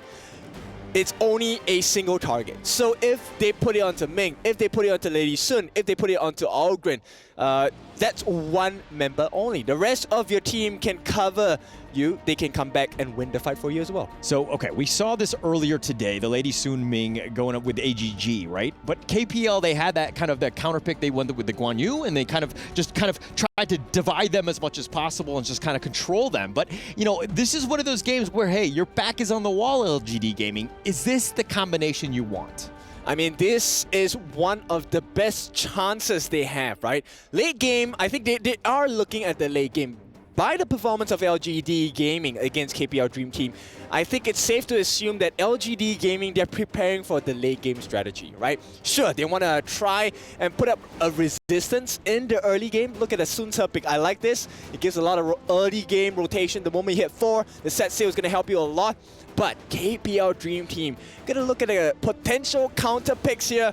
It is going to be the Guan Yu as well as the Lady Zhen. So, I mean, it's just full-on control. 4 different members. In fact, all 5 if you count Arlie's ultimate as well. 5 different CC skills available inside of KPL Dream Team. So much control, and this is the power of this draft here. I mean, they're going to pick even the Lady Zhen, which, LGD Gaming didn't have the greatest of games last time. They're kind of going with the Princess Frost. I've always joked around saying that this is a poor woman's Lady Zhen, but she's going to be here. How's this mid lane going to work out? I'm not a huge fan of the LGD Gaming's pick for Princess Frost. I think it's a little bit too squishy. At the same time, mobility may be an issue, right? But hey, I'm not the coach for LGD Gaming, neither am I the coach for KPL. It is up for them to make their own history. LGD Gaming against KPL Dream Team. Potential last game of the series. Yeah, let's go. This is going to be game 3, but you are, of course, the coach of Team Falcons, at least from what I remember, no? Yeah, maybe. I don't know. All right, but we're going to get into this one. This is, of course, game 3. So much on the line. LGD Gaming, it's a do-or-die situation. They need to have a much better early game. KPL Dream Team really stuck it to them, especially early. They were controlling the map, making things just really difficult for LGD Gaming. Yep. Right now, Ogren, the Spear of Returning, right? Available now. They need to return into winning ways for the side of LGD Gaming. Yeah, and looks like LGD are going to just kind of, again, just play a little bit standard in the sense of the mid lane here. But, the Princess Frost is going to be going into the bottom lane to deal with Inuo. Does need to stop him out. Again, KPL have picked the Arlie almost every single game. At least, I mean, today definitely, but even in the past, right? This is a team, this is a hero that they love. Yeah, for good reason, right? It's been working perfectly. And for the first time, LGD managed to put a little bit more pressure, right? LGD Gaming, they protect their buffs as well. And you can see the Ogre Musang King will be having the benefit of the teamwork coming in from LGD Gaming. Yeah, No Fear still up in front. Again, this is the moats that we know. The Cannon Blasts have been on point, but he provides a lot of vision, right? He's literally not only in your heads, but he's also in your jungle. And look at this. It's an opening, and it looks like Pong is going to take this free Azure Crimson, Azure Golem, but no, they're going to turn this around. They turn this around instead, and Musang King now is actually going to look to defend this one. Pong is looking to just walk away. Yep, they won't be able to punish that move. Maybe No Fear is the target. Yeah, he's going to be slowed down, no real chance, and he's going to give up first blood, and that's a huge win for JR. Get that farm, get himself that snowball pushing along. All right, and level 4 has been achieved by Xiang as well. Set Sail gonna start the first few rotations around the map. What are they looking for? I'm not sure just yet, but definitely controlling the map is of utmost importance right now. They're starting off much better. This is the LGD Gaming that we know of. They're gonna push ahead. They're gonna look to just kind of create a little bit of space. They've got a little bit of an advantage here. How do they play with a lead, which we haven't actually talked about throughout the entire day? Well, they need to make sure they get a kill, and this combination, scary combination, Razor Cavalry along with the duo to the death. That's going to be the last straw for Xiang here. Had a good start, no way, we're going to shut you down immediately. Yeah, immediately, and Musang King just trying to defend his own jungle. He's going to deal with the top lane instead. Let Xiang kind of make his way back in. He's going to go the slow road, the walk of shame, if you will, and JR still up in front in the duel with Inuo. Need to limit his farm as much as possible. Yeah, but it's really difficult, right? These first few rotations by Wrong have been quite painful for the side of LGD Gaming. So far, you can see JR not doing too much with the opportunities presented. Yeah, Wrong is playing a little bit of a different hero. I mean, this is the first time he hasn't played Shangguan in this fight. Oh, but Inuo, taking a lot of damage. Needs to be a little bit careful right at the limit, so to speak. Yep. No, with the Maple Dance, he has a little bit more room for error at this point. Okay, the Azure, okay, that's going to be picked up. Musang King will happily take this one. And again, it took a village to kind of ensure you kind of protect your own jungle here. And LGD Gaming have prioritized that. This net worth lead is literally neck and neck. Yep, and you can see a very nice holding of the Crimson Golem for the side of Xiang, allowing Musang King to benefit off of that. Once again, double buffs. Finally, LGD Gaming hitting some strides, at least, in game number 3. You gotta protect your buffs, and I think that they're trying to prioritize it, realizing that KPL Dream Team, they make you suffer because they take these buffs away, and you have no room to really kind of get any sort of farm, and Musang King has suffered because of KPL's movements. They've really tried to force him to have a rough game. Yeah, but for the first time, JR is leading in the farm lane. First time? All right. First time. Yeah. No, that's good for them. Oh, but they're going to go in. He goes right in for the charge. They don't really care. And Jiong is going to go down, and they're going to look to turn this around.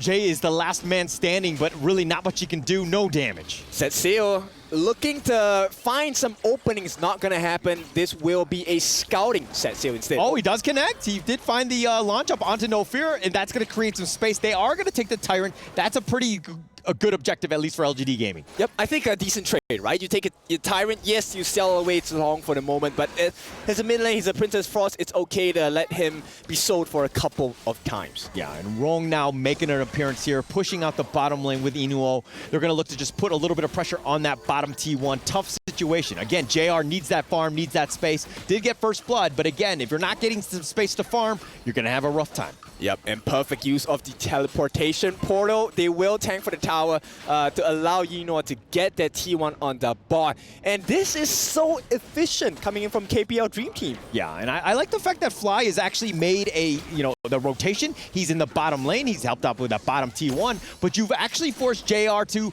make his way to the top lane now. He's going to be up there. He's going to look to take this Crimson Golem with Jay. He'll happily take that one. But again, he needs that space, but this movement is a lot of wasted time. Well, Silver Lining, JR, he does have pretty decent farm at this point. 5.5 minutes, we could be looking at an Eternity Blade coming out. Yeah, they're going to need that one. They're going to take that one, probably look to duel at that point. But again, No Fear still up in front, providing vision. throwing out those cannon blasts, just being a nuisance. Yep, I'm just concerned about the defensive capabilities on the side of LGD Gaming because they're pretty tanky on the side of KPL Dream Team. Yeah, very tanky. And I mean, it seems like they're not really looking to take this fight here. Inuo is going to go portal to the bottom lane. He's going to be just pushing that one out. Fly, again, makes the rotation. He's going to take the top T1. And the Guan Yu, again, he's like a lane pusher.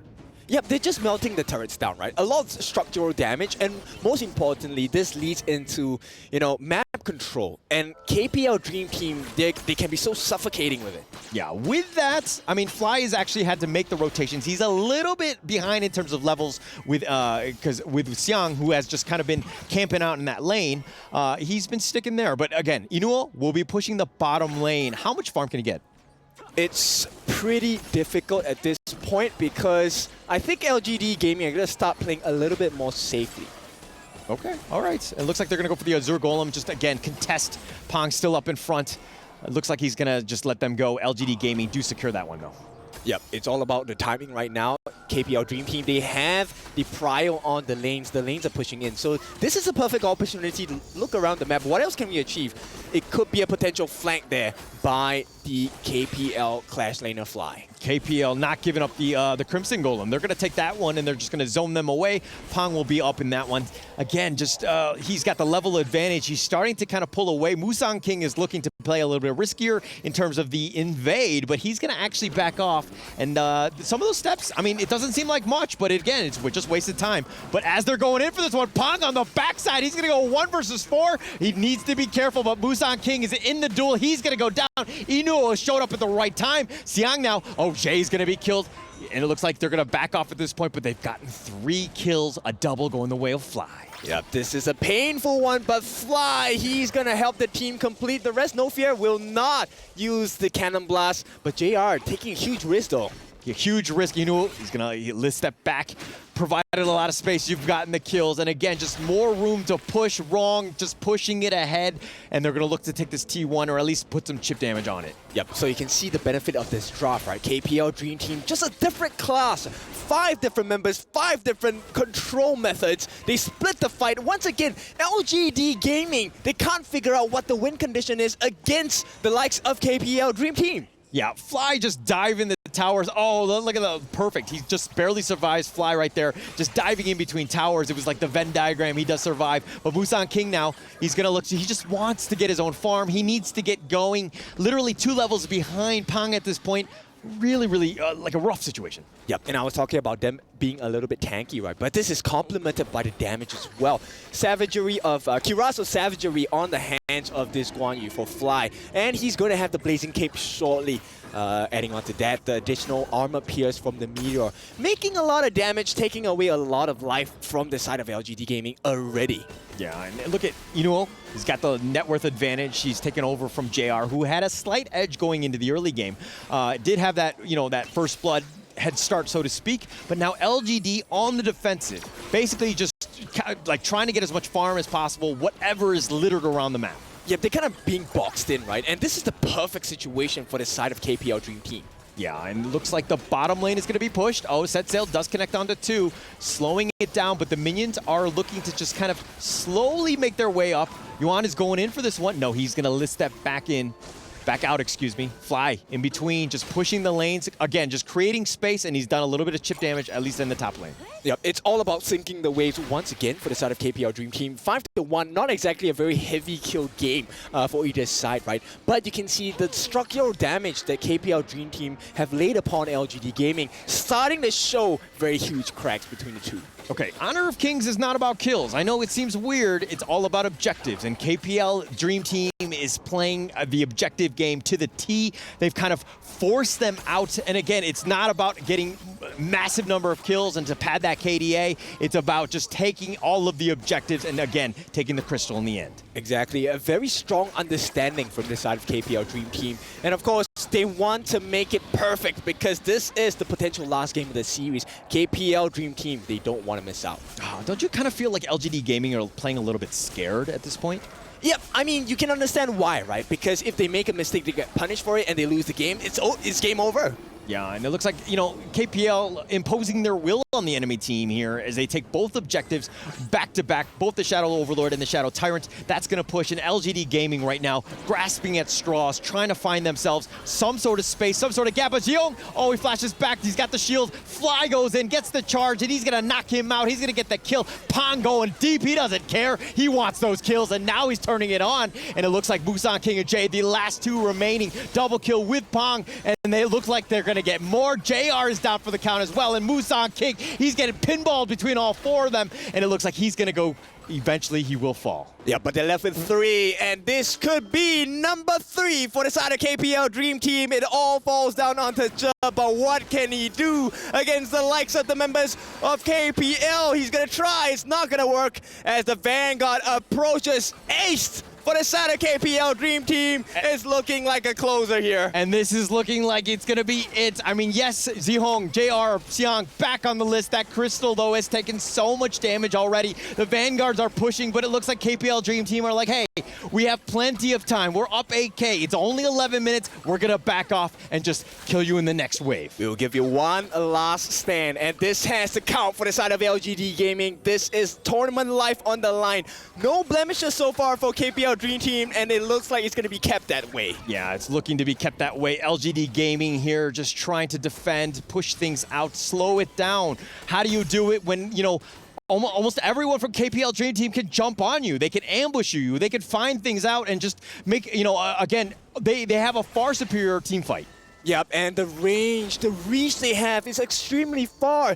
No fear, the Cannon Blast sets them in place. Very easy stuns for the side of Fly to capitalize on as well. And Duel to the Death available. All ultimates are up on the side of KPL Dream Team. Yeah, look at how KPL Dream Team are forcing the mid lane, pushing them back so that this creates space so they can take that top T3. That looks like it's going to go down right now. Inuo will take that one. Now, KPL Dream Team, they're just going to wait for the next minions. They've been slowed down. Nice Cannon Blast connecting onto 2. Sticking around, waiting in the wings, waiting for the next one, and they go! And Pong goes in for this one. They've got the charge back, and the Busan King has already been killed. And Fly making the wings. He's a little bit low, and it looks like they don't care. Pong continuing to just going forward. Jay is down for the count. The Crystal is it, and it looks like KPL Dream Team will take game 3.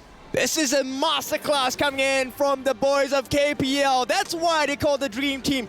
No blemishes, no loss. They crush every single person, every single team, and now they're gonna crush LGD Gaming's key as they put both hands on that trophy. KPL Dream Team, this is exactly what we thought they were going to be, but again, did you expect them to like maybe lose a single game in this tournament? I mean, if there was any team to do it, it had to be LGD Gaming, but it's just a different class of players coming in from KPL's Dream Team. Yeah, and I mean, it's heartbreaking for LGD Gaming. Yes, they're second place, and yes, they're going to come home with a lot of money, but you know, the KPL Dream Team, this is what they were built for. They have this all-star squad, and it looks like they're going to be walking into the trophy ceremony here. That's right. After all the days, the multiple hours, the multiple games, welcome everyone, the world champions. It's going to be the KPL Dream Team for the Honor of Kings Invitationals Mid-Season 2024. Put that key in, boys.